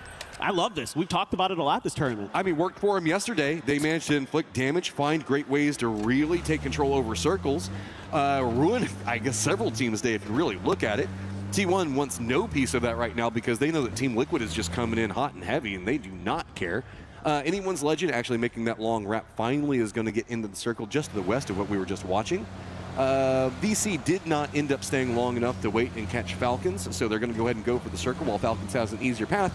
And we still have Shadow and Full Sense fighting up in the Army base. Yeah, that's kind of turned into a bit of a standoff up there at the very northern edge of the map. Maybe sort of a fight for territory. I don't know if this feels good. You've now put yourself in between Team Liquid as well as T1. Team Liquid's realized, whoa, there's way too many cars over here. Let's not defend this angle anymore. Let's go ahead and try to regroup. And I think T1's just maybe looking for a revive station is like kind of the weirdness of this whole situation. Having a couple porters, not the best cars to have in this spot as T1. I think they're a little bit lucky that everybody else was also in cars in those moments, or otherwise they might have lost another player or two. I mean, they can run down to Songam, but I guess that you don't want to make the commitment into that stage yet. Maybe they were thinking school because that's easier to get out of. Yep. But this is taking so long for them to find anything. They got to go way west. Everybody else is starting to make an approach in these late wraps. Finally, we do have also Shadow has left Full Sense to their own devices up there as we're about to get circle number 2. Look at this. They might kind of run into a timing here between AGAL, but we'll see. It depends on where AGAL wants to make their turn. If they were thinking about contesting this, and Delwyn might have got an idea that T1 was going in that direction. Exactly what I'm looking at, Matt. It just depends. I mean, yeah, but we did see that AGL went for a very coastal wrap on this one. So T1 in their adventure to try to get their teammate back just keeps bumping into everybody in the world. Most of the squads that were playing center don't have to move too much more. And I mean, for T1, this is really throwing off your timings on the circle. I think they're going to get in here with just enough time, and I don't think AGAL is going to be able to punish this initially. Now, this will give AGAL a very good idea that there is a team on their backside, so they can try to set up a bit of a gatekeep onto T1 potentially, but this is going to be a tough revive to get to go for T1 in the long run. Just have to wait and see how they make it go. Gen G close to Team Liquid, who is split up into a 2-2 split, but it feels like everybody is next to Team Liquid right now as they kind of threw themselves into the thick of it all. But yeah, Gamma spotted out VC. VC, remember, they were kind of a little bit slower on their rotate into all of this, so Duckmai at least going to find Duck Juice in return. Team Liquid, you can see, while they do have that hillside on the west in control, it's going to start being more contested as AGL is going to try to find angle. Gam's Tanvu does have vision up on Duckmai and is trying to dare him to go for the res, but just doesn't get the angle that he wants. Yeah, it was Duck season up here. Oh, look at that. Levante comes up and over the hill. That's Vitality striking, and Gam continuing to have problems. The timing on that, the Porter was rolling away. If he'd held the angle for a little bit longer, he could have found it, but Levante just coming in, ruining opportunities. See if Gam, what they want to do now, they have to retreat more down to the south. There's just not much else of an option. Yeah, Falcons actually stole that point, though, so Levante not able to claim it despite a great timing on that hit. Well, Gam's going to also bump into Falcons. Yeah, man, this is getting really awkward for Gam. They might have to take that fight. Meanwhile, there is no safety to be found for Vicious. Tycon immediately getting peppered as he tries to push out and get some info. Has to go back and go for the heal. No doubt Falcons know about this. That vehicle not going to be the quietest thing in the world, so Hong F just looking for somewhere to set up shop. And the question for me right now is how aware is Gam of Falcons' position? They would have seen that flush in the kill feed, so they know Falcons are going to be somewhere, and they may have heard the shots and kind of triangulated that they're over in this direction. Now they know for sure. Now what does Falcons want to do? Gustav's still playing back behind. He was trying to play anchor position, take a couple of shots at Vitality, but Vitality still looks like they're trying to get a piece of what's going on. Kickstart now, going to play anchor and try to hold back Vitality. Gustav's going to go for an emergency pickup. I think that might just be scouting, but the way the rest of the squad's trying to regroup, maybe they don't like this approach. Given the way that these hills kind of stack together, I don't blame them. You can kind of go up that hillside. You don't have a lot of information on what's going on in the center. Meanwhile, other side of that, Full Sins, where are you going to go for the stop? As Ian is going to be coming in same time. It's just helicopters everywhere in the circle. Yeah, this is a revive, I believe, for Full Sense. So they're going to be dropping that into Songam, but it's going to be T1 who's going to drive in that direction. But they're going to see that helicopter. They're going to see the parachutes. Is that going to kind of make them rethink trying to go inside of the city proper to sort of get relooted up, get their fourth player back into the mix with some decent gear? So whenever we look at this circle, right, there is actually a crescent that kind of comes around from where Twisted's playing, where we see, I guess, the southern section of Na'Vi, where Liquid Gen G are. There's a hillside there that leads into a valley that nobody's really wanting to play. Full Sense, though, managed to crash down just in time to get flush onto Hong F. So they'll take that one for free, but they're still going to have to make a run into the circle. So most of our teams, like I was talking about with that, I guess, crescent hillside, all of them are going to be coming mostly from the south and mostly from the southwest, the way that we see this coming out. I don't know how we're going to see Gen G and Team Liquid be able to deal with the amount of threats because they're all just going to be rolling right on top of them. It's going to be pretty dicey in the middle of there, so your team fighting going to have to be up to snuff for sure. AGAL has gotten inside of the circle. Oh, Swalzi, okay, that US is okay, and he seems to be as well. Himas, though, just going to roll up underneath this hill, trying to figure out exactly where Gen G is situated before he makes his stop. He's got to be a little worried, though. This hill kind of exposed on the backside. Clory's last player alive for GAM, and Falcons are in the car with him. I thought they were going to take a drive together. No. Did they not see him? Maybe not. I mean, is he up against the tree side? Oh, yeah, he's in the back up against the tree. Well, this is what I'm saying. Oh, sneaky. I don't think they saw him. I don't think so either. No way. Oh, this is madness. Oh, Falcons. Oh, no. If they sneak up and ruin him, that could be... If he ruins them. I mean, Falcons did the emergency pickup thing back behind all this. They know Vitality's over there, but of all the ways to go, T1 doesn't want to bully their way in just from the south directly. They're going to go over next to Calories and Falcons. Do they fall for the same trap? Nope, they do not. No. In defense of Falcons, it's much easier to see Caloris positions from where Ian was standing. That's true. And I'm not sure how much of the smoke was obscuring that too or what was going on. But, oh well, Falcons looking to try to thwart T1 from gaining any entry into the next circle if possible. There's Hanzi, who is a little bit close to some of those mortar hits. Has been knocked, and Shadow not really moving to try to go for the res with their other two players. So looks like they're just going to remain dug in and seemingly leave Hanzi to his own devices. Just a matter of the timing. They could still go for it. They do have a vehicle. I think maybe waiting for the mortars a bit. I'd be a bit nervous for it, as yeah, the mortars are still coming down. This is kind of like an island, this hillside in the middle of all of this. So I don't necessarily blame them for not wanting to go to the south. That would put you right in Hakatori sightline. That wouldn't feel too good. That would not be great. You don't want to ever be in Hakatori sightlines. Falcons, speaking of, are in the sightlines of Vitality. T1 as well getting tagged up as they try to make entry into this next circle. So big firefight there. T1 is in a really awful spot. They've got VC, AGAL's got position on them. They might just be going down early in this one. There is nowhere to go. The only benefit is Vitality seems more focused on Falcons than going after T1. So with those shots coming out from Vitality, Vicious has turned their attention onto Vitality. T1 has managed to hop in with their car, and they're just sitting it in the circle. They managed to somehow survive a situation that they shouldn't, as it feels like everybody's decided that they want to deal with Falcons instead. Yeah, I mean, Vitality fighting on a couple different fronts, though, so they haven't been able to really fully commit. They do have the BRDM, and Falcons having flashbacks of some earlier moments in this event. You get out of the car, though, and Shrimzy gonna make you pay the price. Quizzy going down quick. Shrimzy really locked in here on day one of the finals, looking to confirm that point with the frag. See if he gets it. No, he does not, but Tiggleton is nigh unresable. Yeah, they still have DC back behind him. That's not much else you could do, as there's just too much pressure. Other side of this now, Gen G in some trouble. Team Liquid as well as anyone's legend trying to make a push right on top of Gen G, and this is outside the circle. Everybody just trying to fight their way in, and unfortunately, it's on top of Gen G's position. Yeah, AGAL doing some nice work out on the edge in this game, getting some big knocks, and see if they can capitalize. Team Liquid rolling into this party as well, trying to find some kind of angle into this fight. Gen G is going to be pincered between these two squads. Big face. I don't know. Okay, Team Liquid, sorry, that distracted me for a moment. Team Liquid trying to get the kills on the sweeping side of this, but they're going to find a target-rich environment, potentially more than they might want. Soul is the only one over here that's kind of in the circle. And don't forget, Vitality still either has to deal with VC or they could opt into wrapping more west and be involved in this fight as well. I wouldn't be surprised. I mean, at this point, as Vitality, it's like, well, we're probably not going deep into this game. Let's get some points. Salute, gonna dodge that util, get into the smoke. He lands that right at the feet of Cowboy, but Cowboy still wins the fight.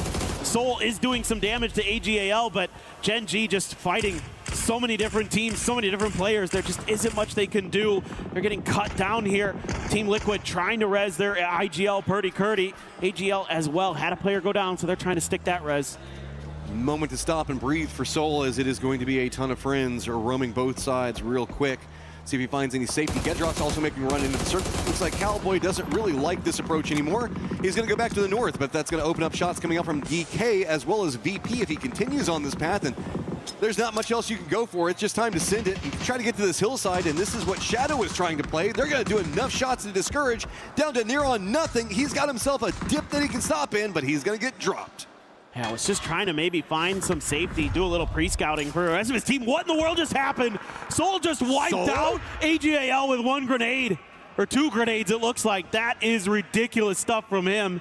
He is going to go down immediately after that from Purdy Curdy, but at least he got something out of that. That turns a bad game into not bad game, to say the least. That was not feeling too good for Gen G. Circle's now popped. Team Liquid, they're going to have to go on the hunt yet again and try to dive right past GK. VC, and it's going to be full sense after making their jump all the way up from the north. They're going to be trying to gatekeep all of this out. The island that was kind of being held down by Shadow is just barely inside, and VP, again, with great positional awareness and how to tackle a circle, finds a great approach into the circle. Well, there's Setsuna, kind of the star player for Shadow during the group stage, just making the foxhole and then just going to chill. VP, this is kind of their bread and butter, man.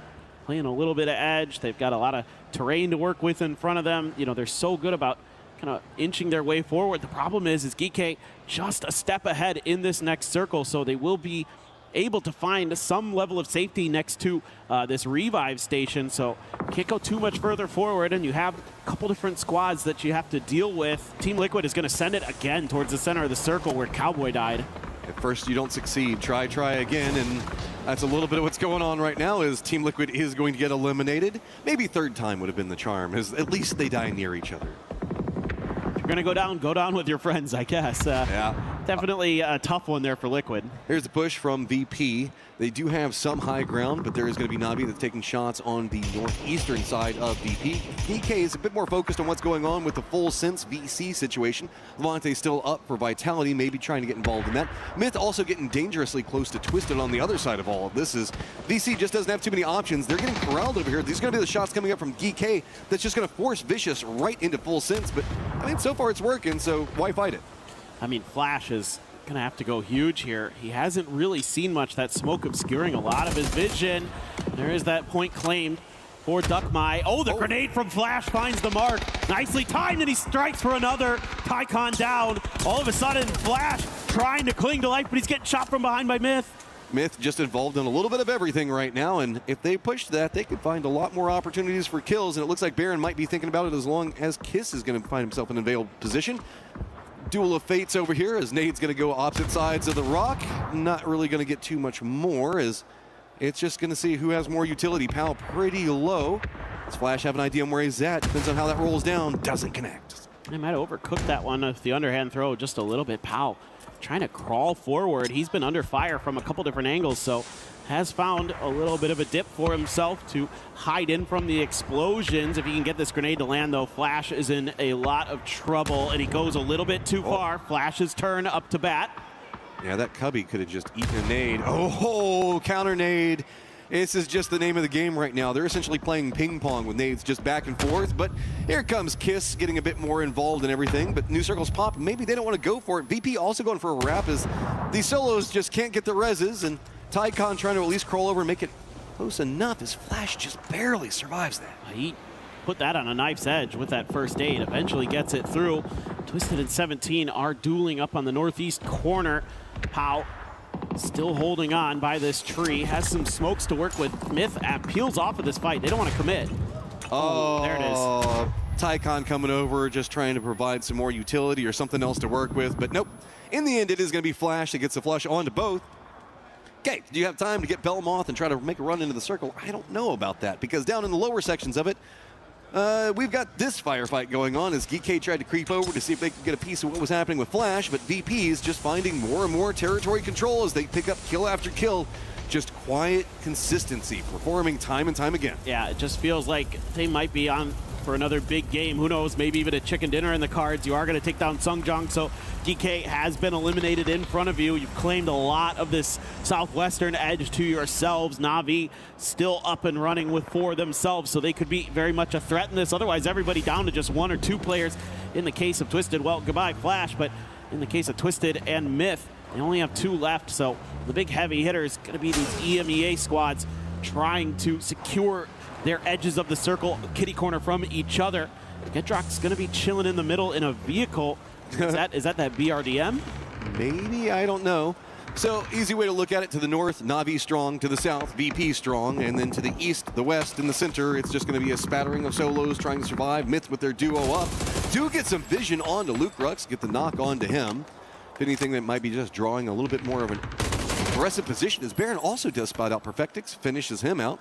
Twisted just can't seem to find a way to make that one work. Dude, look what they're doing. They're just out there on their own. They have so much confidence in their individual ability that they're taking fights against 2 different teams. Kiss is taking on all of VP by himself. Now, granted, he has the luxury of being a bit higher than them and has some cover from the crates, whereas Baron just swept over, finish off the remnants of Twisted Minds, and is now looking to regroup with his teammate.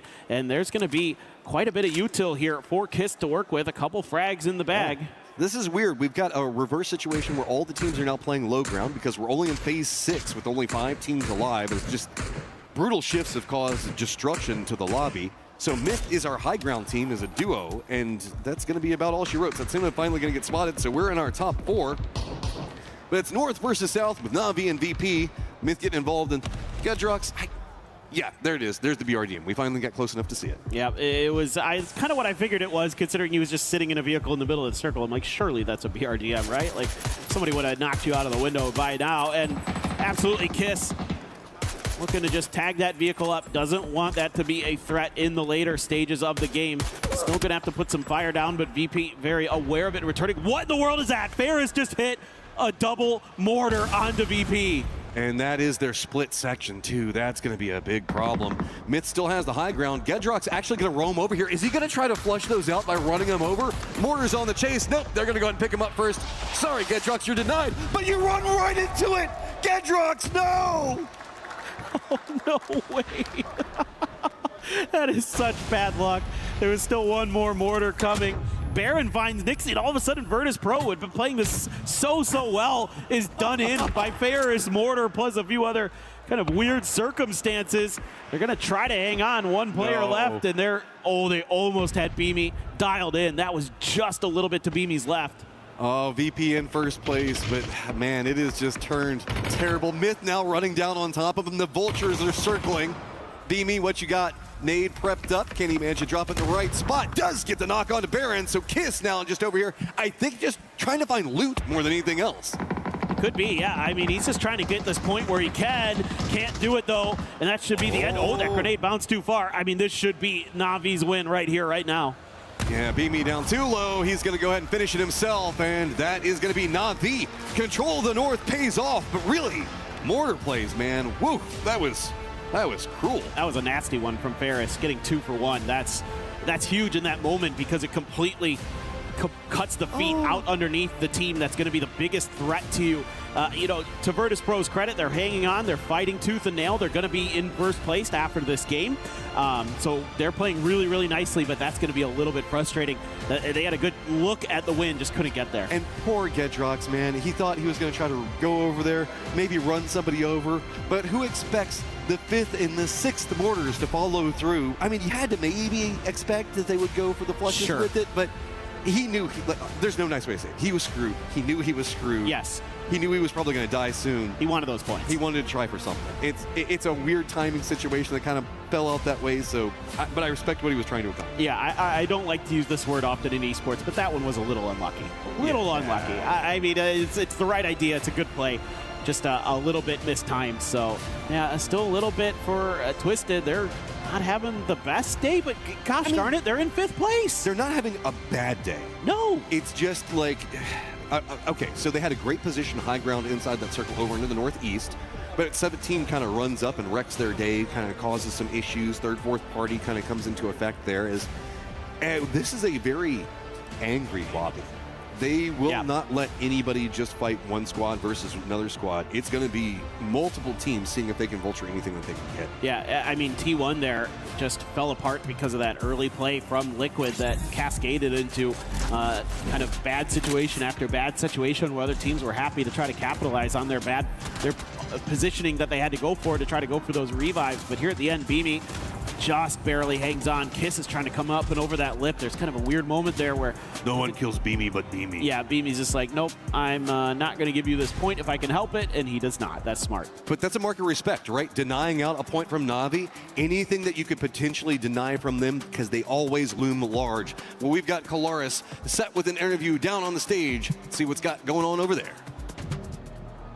That's right, thank you, boys. Yes, I'm here with Lucarux from Virtus.pro after a good 2 games here to get things rolling for the final. Lucarux, let's talk about the first game. You getting into that late game circle, holding the cliff for a long time on the south side of Erangel, up against the Vicious as well as T1. What was your guys' thought process going up against those teams and how you were trying to potentially counter their positions? I mean, we did a really good rotation. Zone 2, we got in a good spot, and then we got a zone. And then in the end, like it was against T1 Vicious, and I think GK was alive. And then in our heads, we saw that T1 has the best position, so they're obviously gonna win the game. And we had like bad loot that game, and we just went to play for second place to kill GK and Vicious. Okay, it did look like that, so that's actually really good for the clarification. Thank you. And into game 2 here, obviously you're having to play Edge for a long time over on that western side after the shift goes away from the south of Hosan. What was the biggest hurdles, the biggest difficulties you had in game 2 there? I mean, when we played the group stage, we had a few bad things with Mortar. We learned from that, and we, like in this game, we just used what we thought about. We just use it, we kill people in the holes in mortars, and that's it. We just played through and just killed everyone. All right, well, thank you very much. A great start for Virtus.pro here to get things going. Thank you very much, Lucarux. And that does it from here, down on the stage.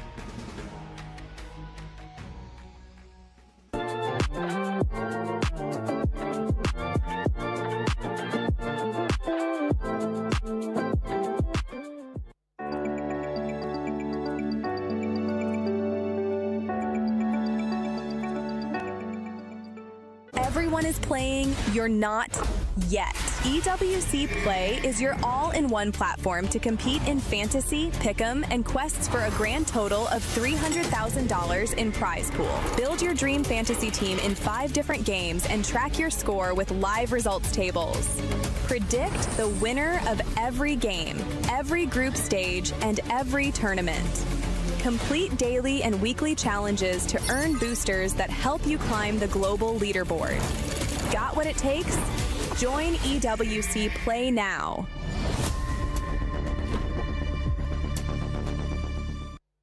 Who do you think would win in a fight between a polar bear and a moose?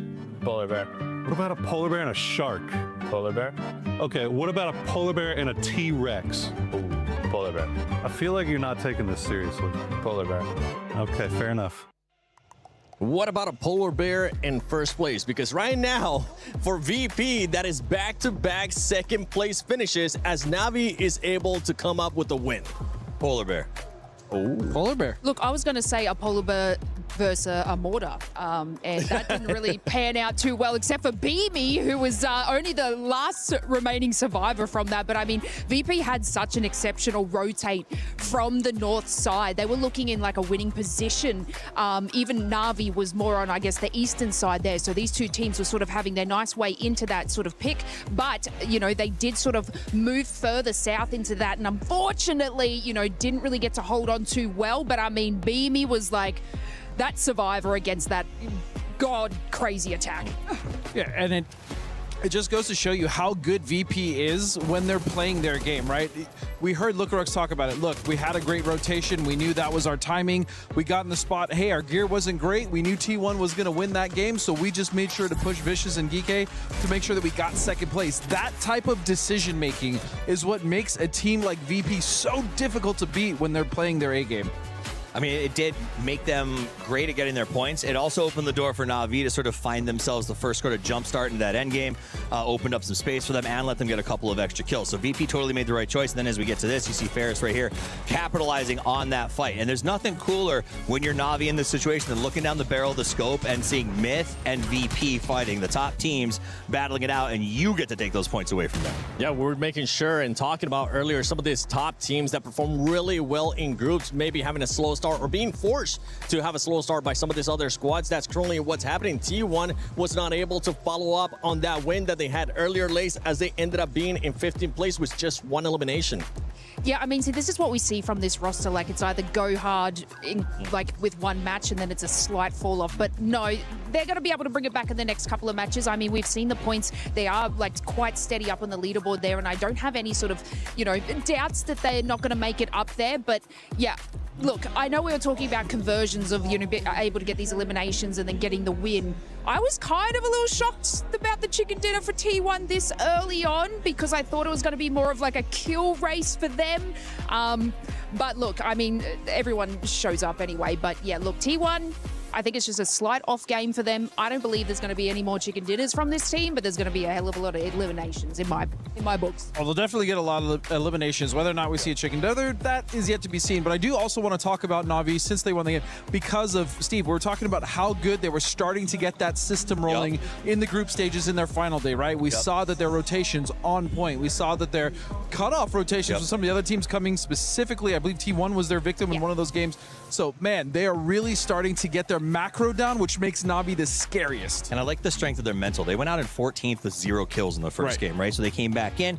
They said, okay, we got to make that adjustment. They didn't sort of shift off or get worried about it. They came in, they had a really good game. They walked away with the win. And it was a reasonable win, 6 kills, right? So it wasn't something where they were like, we got to go hard on this one. They played strategic. They held their position. And I think that's what sets you up on day one. Teams that stick to the system, that play smart and salvage points are the ones who are going to come out ahead by the time we get to 3. Yeah, and you were talking about a team that was able to bounce back. A team that wasn't able to bounce back in the second match was none other than 17 Gaming, as they ended up just getting only 2 eliminations after finishing the first match in 11th place with 0 elims. But we're going to be starting a new segment, and that is the Lace Memes Clip. Is that what you want to call it, Lace? Lace's Memes Adventures. I don't know. I just made up that jingle on the spot. But look, jingle.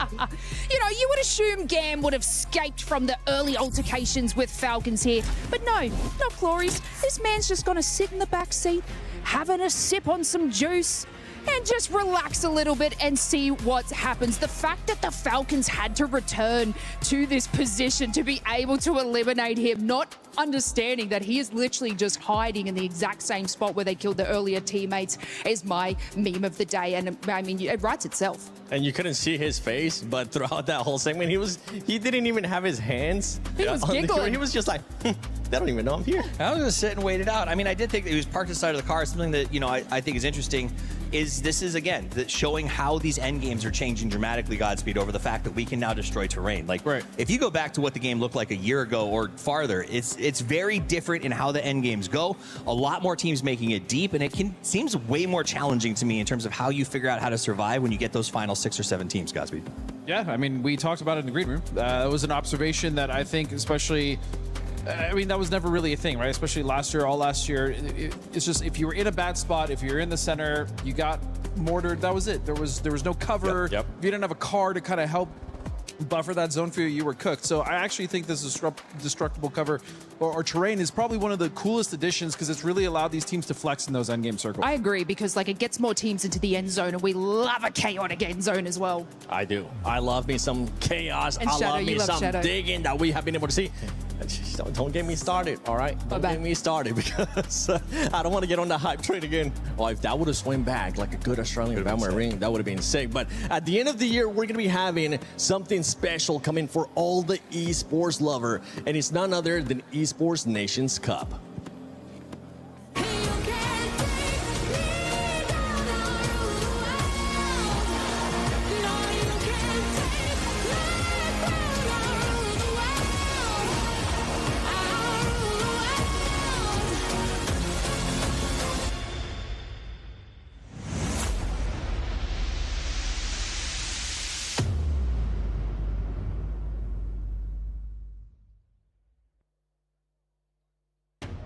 With Esports Nations Cup on the way here, regions will clash. I think it's fair to say, and they're already clashing really here in this tournament as a whole. Avenger's going to be talking to me about some of that as it does go down, as we got East versus West here for everything to be going down on. I mean, the thing is that we've got at the top, obviously, Myth and T1 really strongly representing the East right now, but on the West side, EMA is looking good. What do you think? It is. I mean, back-to-back second place here for Virtus Pro is obviously amazing here. Navi won a game, but you can't deny how strong Myth and T1 looked in our group stage. Pretty sure they're going to be able to carry that into this finals here for sure. And I'm really excited because it's two different types of strategies we kind of see from them. T1, they're looking in a proactive way for kills to kind of have that impact, where Myth is like, okay, we're playing, of course, smartly for these kills and for the chicken dinners, and we've seen them consistently get those in the groups. I want to see that convert in the finals as well. All right, tell me about the West then. Tell me about those teams, if they're going to be challenging for the top spots here as well, because we've got some great contenders in EMEA. Of course, there's always Falcons as well. There's some big heavy hitters here. Absolutely, and I think both, you can mention Falcons, you can mention Twisted Minds, you can say Virtus Pro as well, and I think those all have a chance here so far consistently. Sure, it's just 2 games out of the 18 possible we have. Virtus Pros, it's undeniable how smart they're playing. They're looking for these kills. They're trying to get also in to the late game. We see clutches from Lucarux. We see clutches from Beamy. We see all of these guys are equally contributing. So, yeah, honestly, for me, top pick right now, if I had to put it from EMEA, had to be VP. I was happy to hear from Lucarux, of course, as we just got that interview before, because, again, they know exactly what is... When you watch it all play out, right, they knew it was always almost going to be impossible to take down T1 where they were. So play for the second, see what you can get done from there.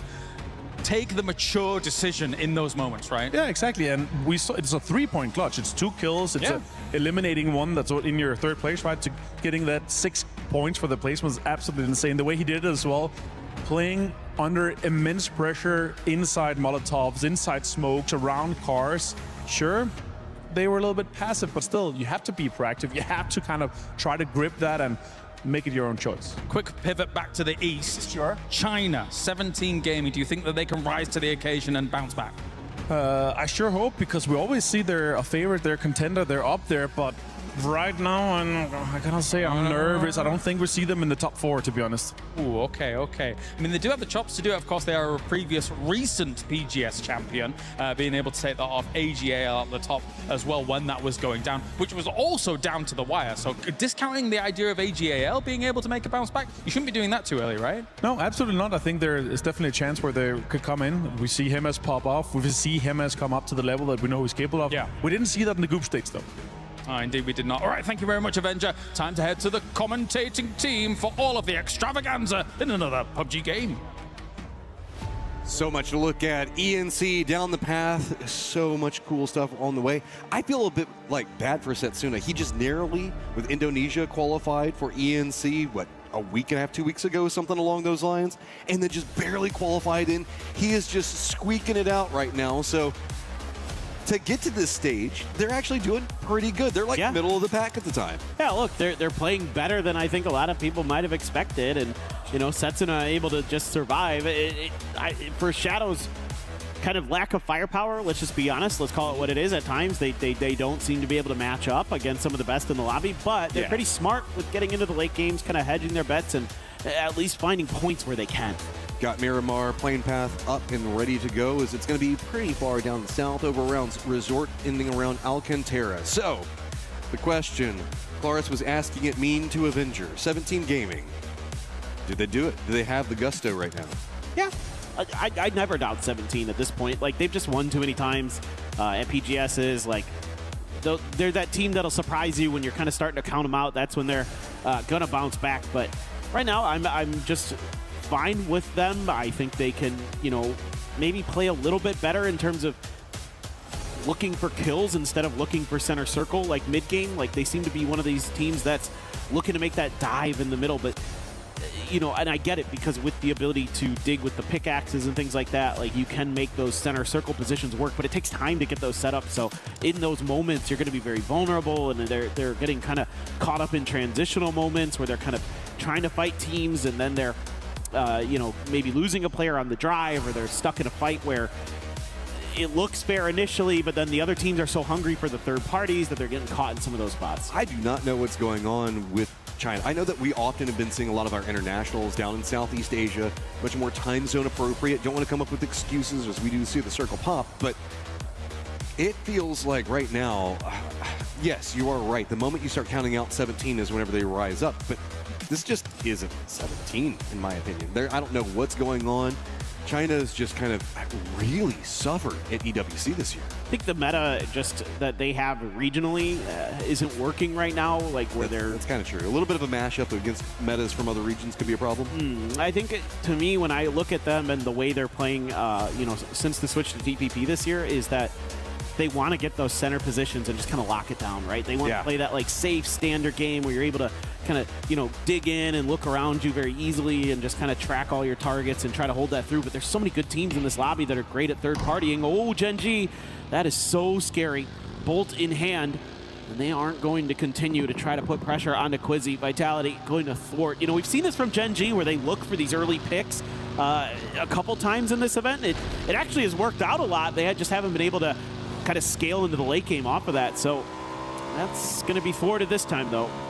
Rotate starting to come in, as of course we do have that very southern plane path. AGAL as well as Full Sense going to be pretty decent spots off the get-go. I mean, we know, we've seen the circle a lot. Pulls down to Resort can be problematic, but at least it's got enough space for a lot of teams to play. If it pulls to the west of Los Leones, that's a little bit more field heavy. There's still a couple of dips, hills, but it gets a lot dicier over there. Down to the southwest, a bit better. You never know, we might get Partona. The way these circles go, Partona is still on the table. You never know. You never know.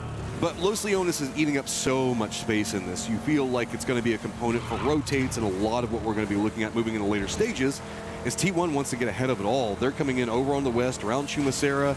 Everybody else that went very far to the northwest is going to have a really hellacious rotate. Yeah, last year I would have said there's like a 75% chance this ends by Resort, but obviously the circles are different this year, so true. Who the heck knows where it's going to go.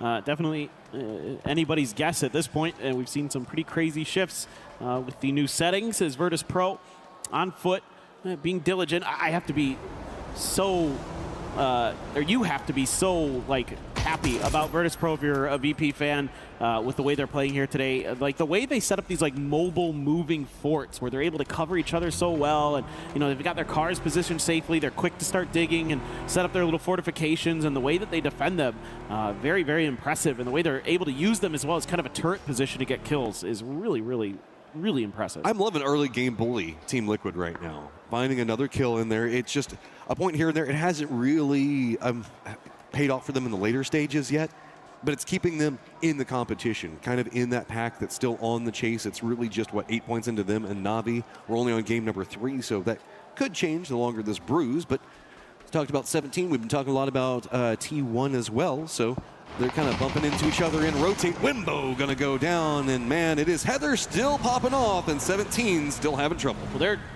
kind of circling the wagons here, R17, so T1, if they stick around too much longer, might be in trouble. And EN has a couple shots ring out next to him. Going to be able to use that hillside along the road to protect himself. And Heather, he ran out of bullets. Otherwise, he might have had a knock. Might still get it anyway on the Lil Goes. And it's going to find it. I don't think you want that smoke right now, 17. You got to kind of figure out what's going on. And it just pulling them apart, man.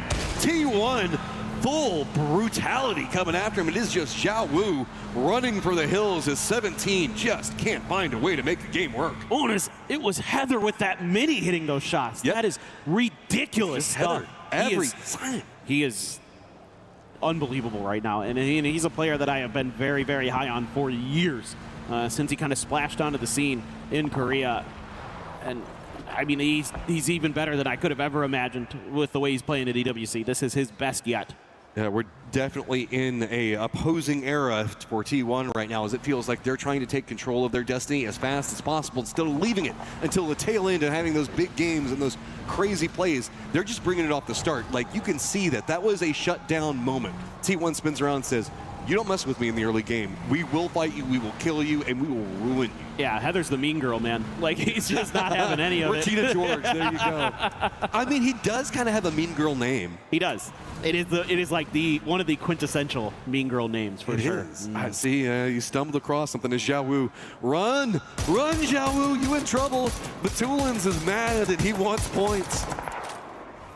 This is terrible for 17. We just talked about how we thought maybe they could have a bounce back, but they get caught up with T1. I think this is going to be a good game for Team Liquid, maybe. They're coming in pretty early compared to a lot of the rest of the lobby. I mean, they're like first half, believe it or not. They might be looking at this game. They even stopped to get a kill, and they're probably like, oh, we're going to be coming in so late. This is going to be a tough circle for us. Actually, they're pretty well situated to maybe do something in this. I don't know. I just get nervous on Circle 1, though. Like, yes, they have a good position over the West, but look at the cluster in the center, man. We've had such a centered meta that's popped off with these squads that just really want to frag out early and fight, that I feel like if you come into this stage, if you get Circle up, great. If it pops this direction, which it could do the way these circles go, but it feels like Circle 2 is almost our friendliest circle time and time again. That's given everybody right over there, and then it starts the hard shift craziness afterwards. Yeah, for sure. It usually 2 is still going to be safe enough that everybody's fine. This is Vitality? Yeah, Quizzy's trying to get the heck out of here. Geeke is going to see him on the exit. Seems like it's going to be A-OK with Hello My Bad driving there. The Coop offering some pretty good protection with that low-hanging roof that it has. Blocks the bullets pretty nicely, so they will get away. And Geeke going to be on the very outside, the very last team to be getting into the circle, at least as far as we can see for now. Falcons doing a very eastern wrap to come into this. Myth, a very western wrap. Everybody else just kind of coming in from the north. Xiao Wu's going to continue to find squad upon squad passing him by, but I think he's just kind of hunkered down out there as VC does stop. I think that they're just trying to scout, though. I don't think that they're really on the hunt for any solos or any remnants hanging out over there. I think he just kind of, I don't know, did he get any of the blue chips? Did Xiao Wu, or did he just have to run? I think he just had to run, didn't he? Good question. I'm not too sure. Maybe he tried to circle back for it. We didn't get to see. Or he's waiting there to circle back? Could be. I mean, there's so much going on the map right now. I didn't catch it, so I'll have to wait. I mean, he's probably thinking about it at the very least and would love to. It's still early enough that if he could get them, would be a nice chance. And he has a revive station not too far. Okay. Well, it could still happen, Matt. It could still happen. It could still happen. The dream continues. But we get that circle that we saw so many times last year with a little bit more of a southern lean, keeping in Partona and Resort. So our squads from the north around Los Leones just going to have to condense in. But the long wrap coming up from Falcons as well as Myth probably going to pay off pretty big. Yeah, actually, Falcons are going to be not too displeased with this circle once they can get in there. Virtus Pro as well, perfectly fine with this because they're going to be able to skirt past AGAL, get a little bit more southernly shifted, get those cars into the warehouses, get them safe as well as they can. And meanwhile, AGAL is busy looking at some stuff going on around them. T1 making the move right by Full Sense. They have Shadow Esports just ahead of them, but Shadow has pulled up shop pretty well south up on the compound. Meanwhile, T1 is going to take this edge of the mountainside. This is such a great spot to play if they can keep the defense on there. Really, it's got a couple of vulnerability approaches, most notably over into the west, but I think that they're keeping the player over there waiting. Falcon's going to wrap into the south. Could be bumping into Shadow like you were talking about one moment ago. VP's going to make landfall right next to Na'Vi. Those guys had a little bit of bad blood after last game. AGAL running a 2-2 split. Does keep control over territory, but it feels a little bit dicey if anybody opts into a crash because that has been a theme. Go for a 2-2 split too long in this, and boy, suddenly it's just a full man like clown car that's on top of you. Exactly. Because of how aggressive some teams want to be in the middle of the game towards the center of the circle and how little options you usually have. If you're not confident in your edge fighting, you got to take a crash, you got to take a play. And I'm right there with you, Matt. I'm always looking at those 2-2 splits on the map to think, okay, when the circle starts to close for 3 especially, I'm like, you need to group up and you got to find a way to do that. If you can't, you are going to probably run into problems where you are in an odd man fight. I mean, even if they don't have, even if everything stays fine and AGL tries to just regroup off of this in a little while, they're going to have to deal with T1, Twisted, I think, should have a sight line, VP, and maybe Na'Vi, all trying to catch anybody on a rotate there. That's it's not a long rotate that they have to do, but it's going to be a scary one. No, for sure. It is. And if you want to see a team that does 2-2s really well right now, that's T1. Like, they probably have the best 2-2 split game that we've seen here at EWC so far. They run them constantly, and they're always in good positions where they can group up when they need to. They're really good about the timings on all of that, so that's been a big key to their game. Myth as well, a great edge team, very different play style than T1, and they are making it work for themselves very nicely. GK is going to be like, we know we're coming into this late. Let's get in the plane. And by God, if this goes Partona, they're going to be in a great position. Yes. We still got a couple of seconds before we figure it out. Game's a little bit gate kept out right now, but it's by Vitality, who's trying to get into the circle. The northeastern area that they're playing from is pretty fine.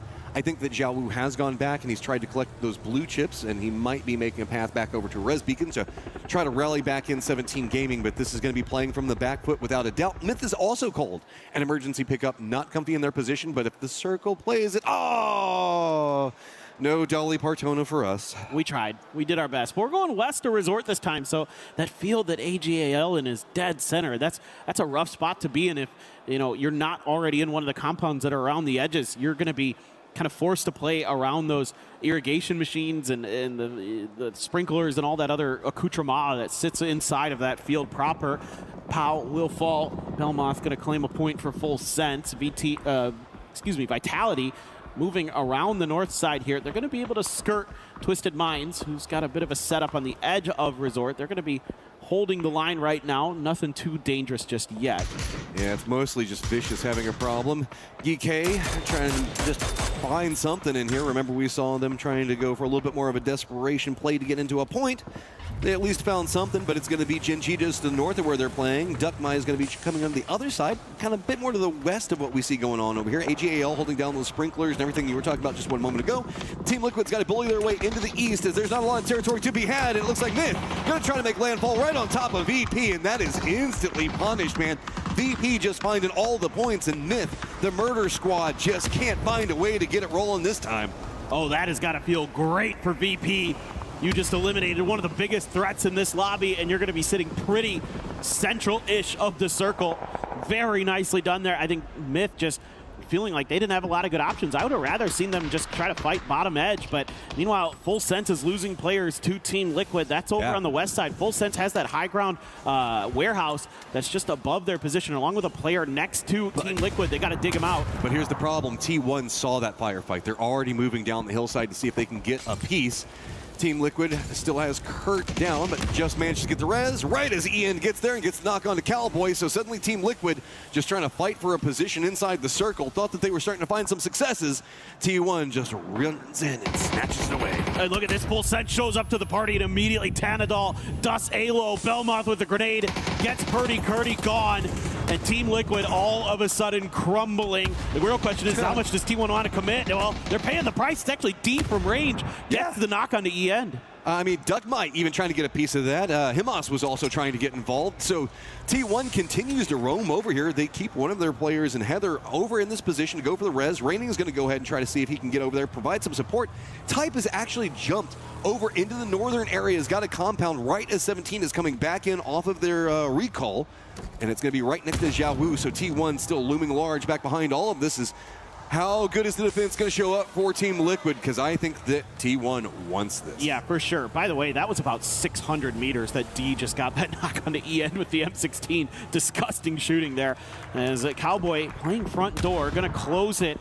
They're opening up for a little bit of a barrage, expecting T1 to be behind that coop, but they're actually not. So they're going to first start with the molly to try to force them into other windows. I would assume that the grenades are going to follow up into the right-hand side. Yes, but nicely dodged there by Luke. He's not going to take any damage from that E EN now, looking to try to flush him out, see if he can catch him going back in.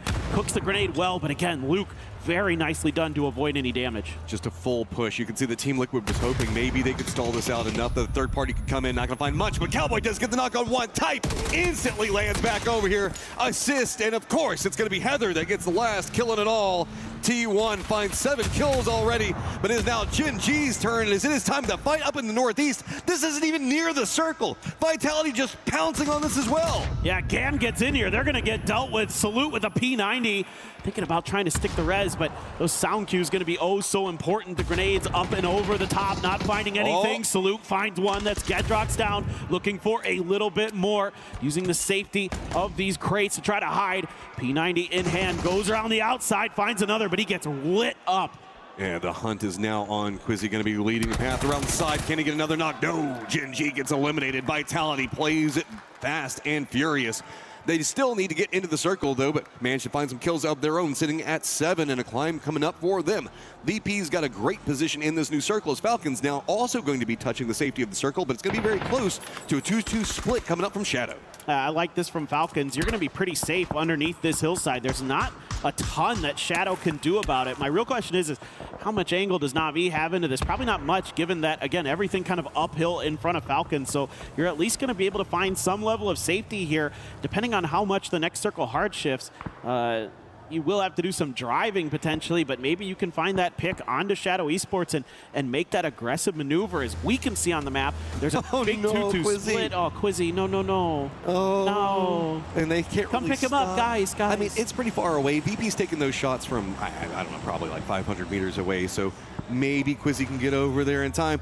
17's got some loot, and it's going to be enough to maybe make a knock on to Ian, but he's already got a nade prepped on the other side.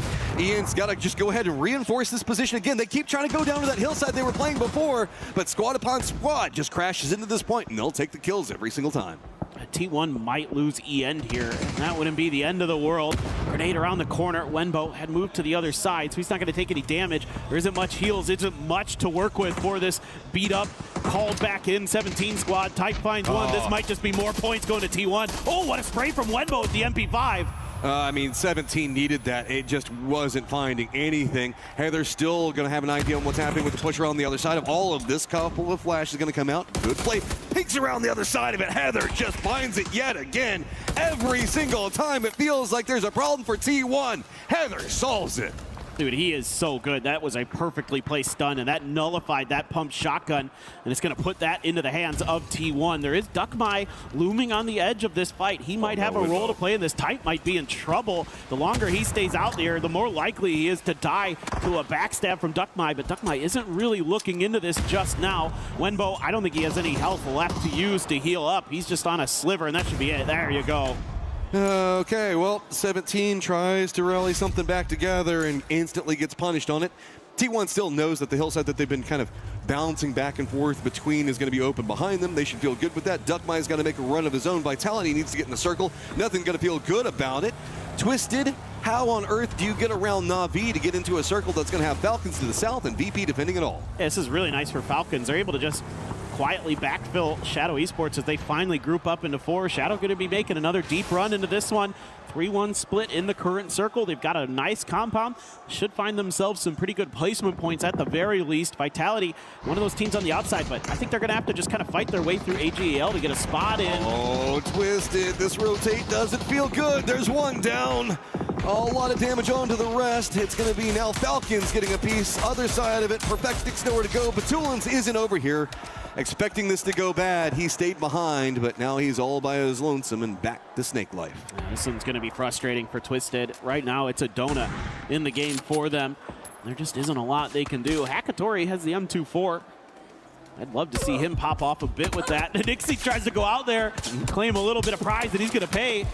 Trimsy is just continuing the warpath. He has been outrageously good. Kickstart will claim the point, but it's a knock from Trimsy. If Falcons find success, it's going to be based off of Shrimsy because he is coming into this mad, man. I don't know what is going on. Na'Vi does manage to sneak by the positioning from VP on one side, but that's going to make them a bit more vulnerable to the Falcons' position. Batulin's going to just try to creep in, but Favor is still back behind for Na'Vi, was trying to cover, make sure that VP couldn't get too crazy on him. So he's still pretty isolated. If he runs down that hillside, he is going to get punished quick. Vitality did find an entrance up next to the sprinklers, and it's going to be near where AGAL is playing. But that also puts you next to T1. And as you can see, that's never a good place to be. Nope, that is about the last place you want to be in any circle.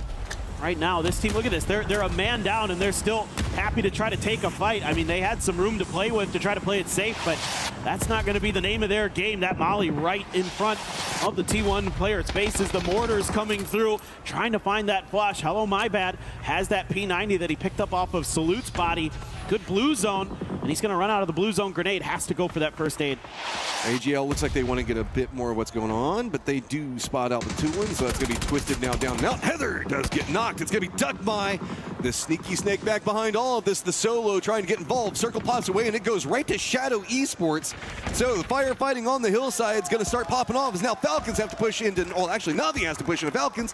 VP is going to be defending the other side. Vitality manages to finish off T1 at least for a reprieve on the circle, but it's them and VP tied up at 34. Yeah, Duckmai eventually did end up biting T1 in the back, and he found quite a chunk, and Vitality knew that they had that moment to capitalize. This looks pretty nice for Falcons or Navi if they can come through it clean. AGAL as well, still 4 up. I mean, of course, Shadow has the compound, has the circle, so they're going to be feeling pretty good about having the best odds to potentially take the chicken dinner. It's just, can they kind of hold off these really talented, aggressive squads that are going to be around them?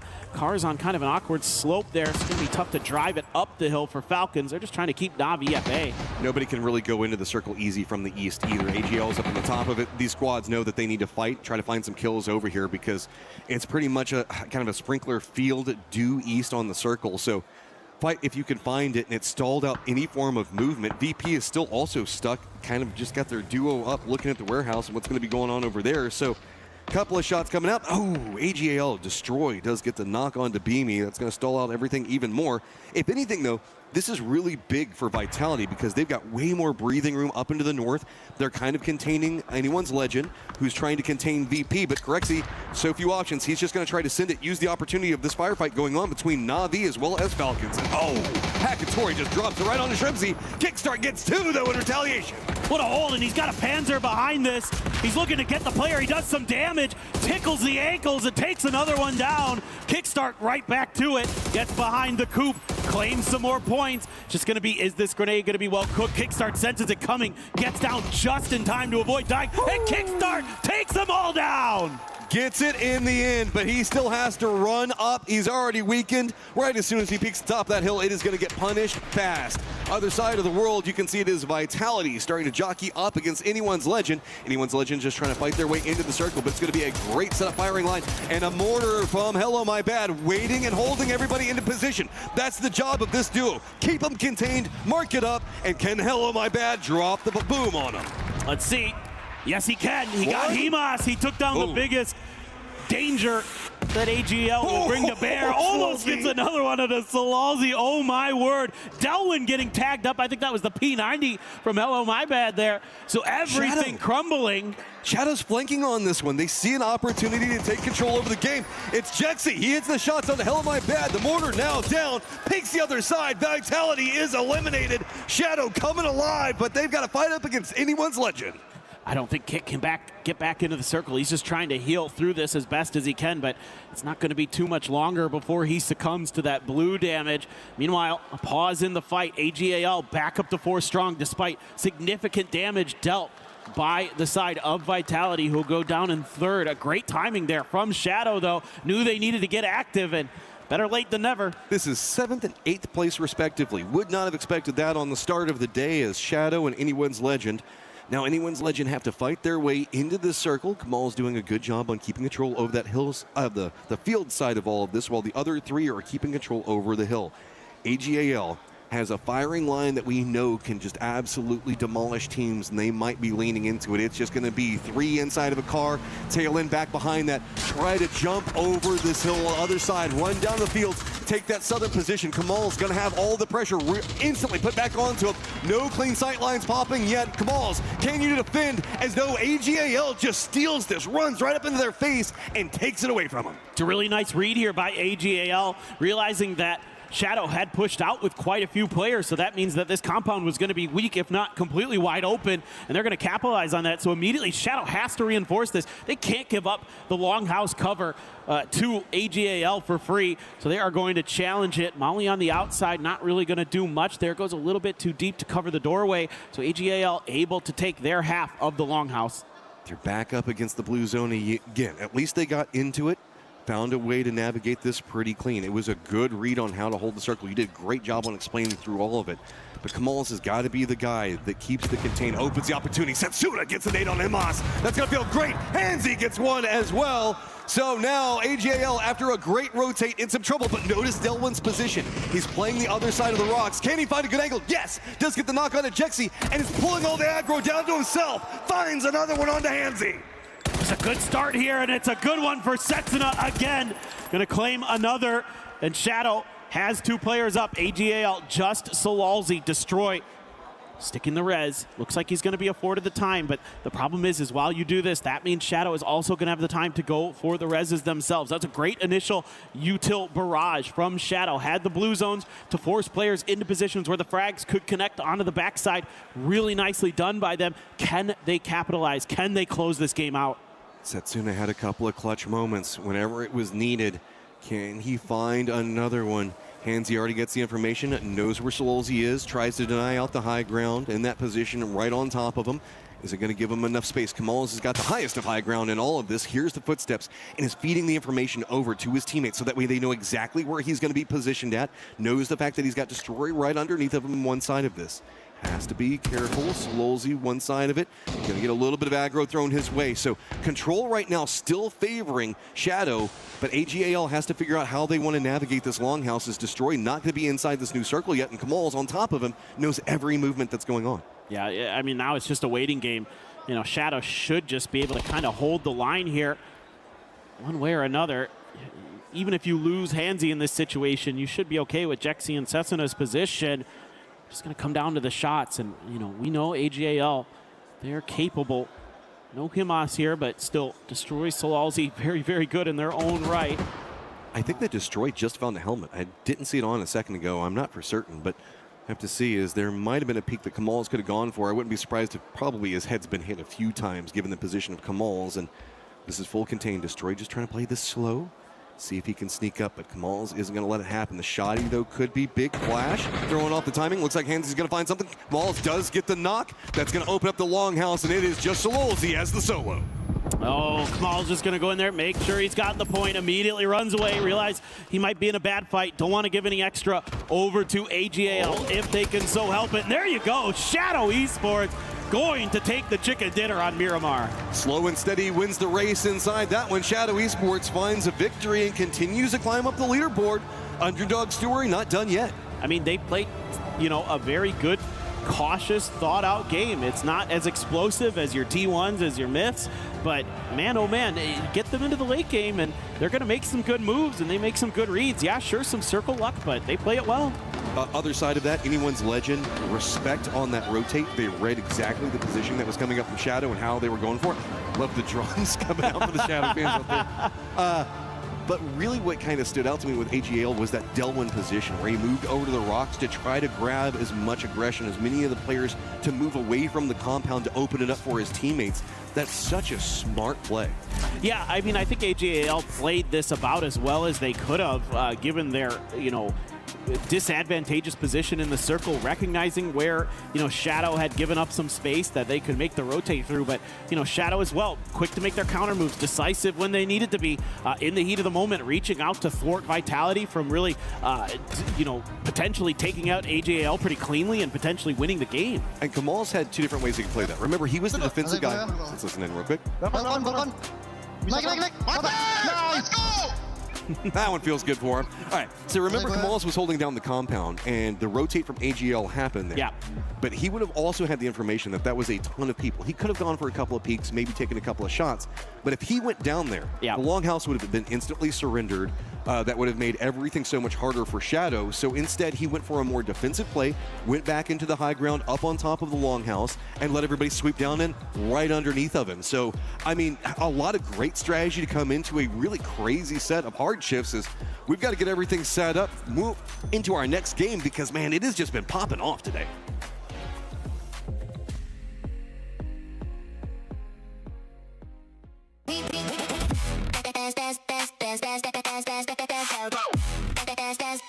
We book Esports World Cup.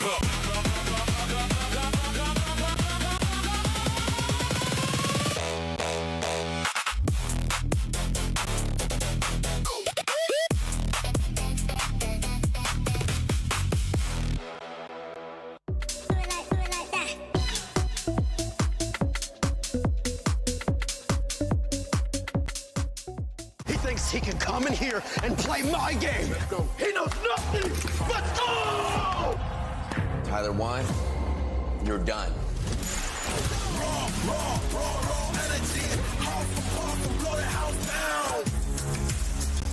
I don't have double actually. Knocks on the first corner on blue. He's outside right, outside right.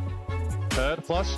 I'm gonna heal real quick. I'm going left to heal. He's outside. I'm gonna flash it and we go, okay? Okay, give me 1 second. I'm not with you. I'm not with you. Sick, I'm driving on the left. Wait for me, brother. Oh, he's on the fuck. I trolled. He's on this. Oh, my bad. Oh, I trolled you. Hold on. Coming. Stuck in the corner. One shot. Nice. Get that chip. Put it in his car and blow it up right now. Don't waste any time. Nice. Knock 2. Nice. On you. All dead. Good job, guys. Hey, well done, fucking job. Well done. Hell yeah. We did what we wanted to do. Who's next? I mean, we here kill Gen G too. Sorry about that, Cowboy. It's all good. Who can pass JDG's question? Nemesis. Nemesis. 没有，插手后，最后一个，丢雷，他丢了，他拉开，他说你还在厕所外，插手后，刚刚他死了，打，一起清吗？都来，一起来，我有雷，我4个雷要分吗？我帮你们抽左边啊，我在顶上，一起，教练，我也要去吗？都来，我们得进去，就在这里有个盾牌，我丢他雷，这里有个盾牌，一边去边，我今天你看到，我看到，我丢，我还打药，你没丢过去，残了，走，往前吧，封个烟往3标，没烟了，最后一个右下圈里面，前面是尖的，被混烟混倒了，挖坑能救，挖坑，有雷，别吵，有雷。All right, we're here at the EWC Parkour Challenge. Now it's time for the incline slab. Kelaris up to bat. Let's see what he's got in store for us on this one. All right, he's making his run. He's got up there. Oh, the arthritis fakie. He lands it. He's done it. He makes it. That is a huge win for Kelaris. Paper Thin here, bringing you another event from the EWC Parkour Challenge. Kelaris going to attempt to go for the Gamer Gear lift. Let's see what he's got going for us. He's coming in. Oh, the interesting. Oh, it's so heavy. It's too much for him. Can he pull it through? He's trying. Oh, okay. Just goes in. All right, we're back here, EWC Parkour Championship. One more event to go. Kelaris, can he pull off the old man army crawl? We're going to have to wait and see. He's going under. Pretty good. He's rolling. Good technique, good form. Slides through. He's up. He's through. He's done it. He's got it. The EWC Parkour Championship. Done really well here, Kelaris, I want to get your thoughts. I know you're winded. That was a tough one. How did it go? Oh, I needed to get some big points on this one, but I think I did enough. And I just want to say thank you, Mama. What do you got to say to your fans out there? Everyone who believes in me. This is for you, man. This is for you. He's done it. Emotional stuff here from Kelaris at EWC. What a performance. What a performance. A team that nobody was expecting to even be in the finals or even end up showing up in the finals. And from the shadows, Esports is able to get a win, Toffee. I get where we're going with that. They did get a win. And you know what? I got to give them respect on that win. Sure, they had a ton of utility. They had a good spot, but they really outplayed AGAL, who was remember, favorite to potentially win this event. So you got to give these young lads, first EWC, first huge event, props on that sort of ability. plenty of opportunities for them to throw that fight, right? Sure, they didn't have to do much. Yeah, they had the circle, but they played it absolutely perfectly, right? Even the end, when they baited, I believe it was Sololzi to get on that roof and they still got the kill, that was perfectly played. So they knew the win condition was roof control, and so they jumped off saying, oh, and Sololzi was like, finally, they made a mistake, and he climbs out. Easy bait, man. I loved it. The patience that they were able to showcase was impressive, too. Winning for the right time. Love to see that from Shadow and just continuing to get all this experience to maybe carry that on throughout the rest of the year. But other squads, honestly, T1 being able to bounce back with those 11 kills, Lace. Yeah, I mean, look, I said it in the previous game. This is not going to be another chicken dinner for them. And no, it was not. But the high eliminations were exactly what this team set out to do. And I mean, I'm pretty sure it was like racked up to like 11 points. They cleared out that northwest side and they kind of set their sights on Vitality to be their next sabotage. But unfortunately, Vitality got the handle of that one. I'll tell you who they hate. They must hate 17 with a passion because they started that game by killing Wembo, Tianchan, and Lil Ghost. They let them get the reses, then they hunted them down in the back half of the game and re-killed the entire team. They literally got half of their points off of the same 4 players. Starting to wonder if 17 should have just joined 4 a.m. on that plane ride home because they saw their playing like it. I'll tell you that right now. They saw their countrymen leave and they took that personally. Yeah, you know who isn't playing like it though? Kickstart's clutch. That was so clean for the Falcons and necessary. They needed those points to make sure they're continuing to stay relevant as these teams are starting to climb the leaderboard. Yeah, for the Falcons, I mean, just to start off the day, as we're looking at the play here by Kickstart, we're talking about Tig being able to be that superstar that ended up showing up at the end of their first day. Now it's Kickstart hopefully giving them that kickstart here today. Yeah, I mean, it's the Kickstart show at the moment, but I think my issue is like they're not playing the team strength. They're kind of having like an individual player being like that most outstanding one for their team. And yes, Kickstart was that one. I think they got the 3rd place out of it, but I'm really disappointed to see that it's not the entire team. It's always a solo superstar. I need to point this out though. Okay, so Kickstart was down to 2 magazines on that one. Yeah. He let one go, got the double knock, switched to the Panzer to save himself time, pulled it out of his pocket, got him low, then he was down to about 26, used it on the first and only had 20 rounds to finish the last fight, was at 8 when it ended. Like that was literally everything he had and he managed to get a 4 out of it. That is crazy to me. Yeah, I mean, look, I look all the way back to PGIS when he was playing on Zenith, right? And we first really got to taste what he was capable in an international land like this, and he does not disappoint. Anytime he's on this stage, anytime he's on an international stage, Kickstart, at the very least, will show you something that you haven't seen before. And for Kickstart, I'm hoping that continues on. I also want to see the rest of the players, as you were saying, Lace, being able to show up. And for you at home, don't forget that you can actually sign up to the Esports Foundation Creator Program. Make sure you do so, earn some rewards, live stream for everybody, and there's a chance that you could end up getting interviewed by us on the final day, because why not? And look at that, there's some pretty cool rewards. Is that a trip for 2 to where? Week Paris? 3 of asking for the PlayStation 5. Oh, hold on.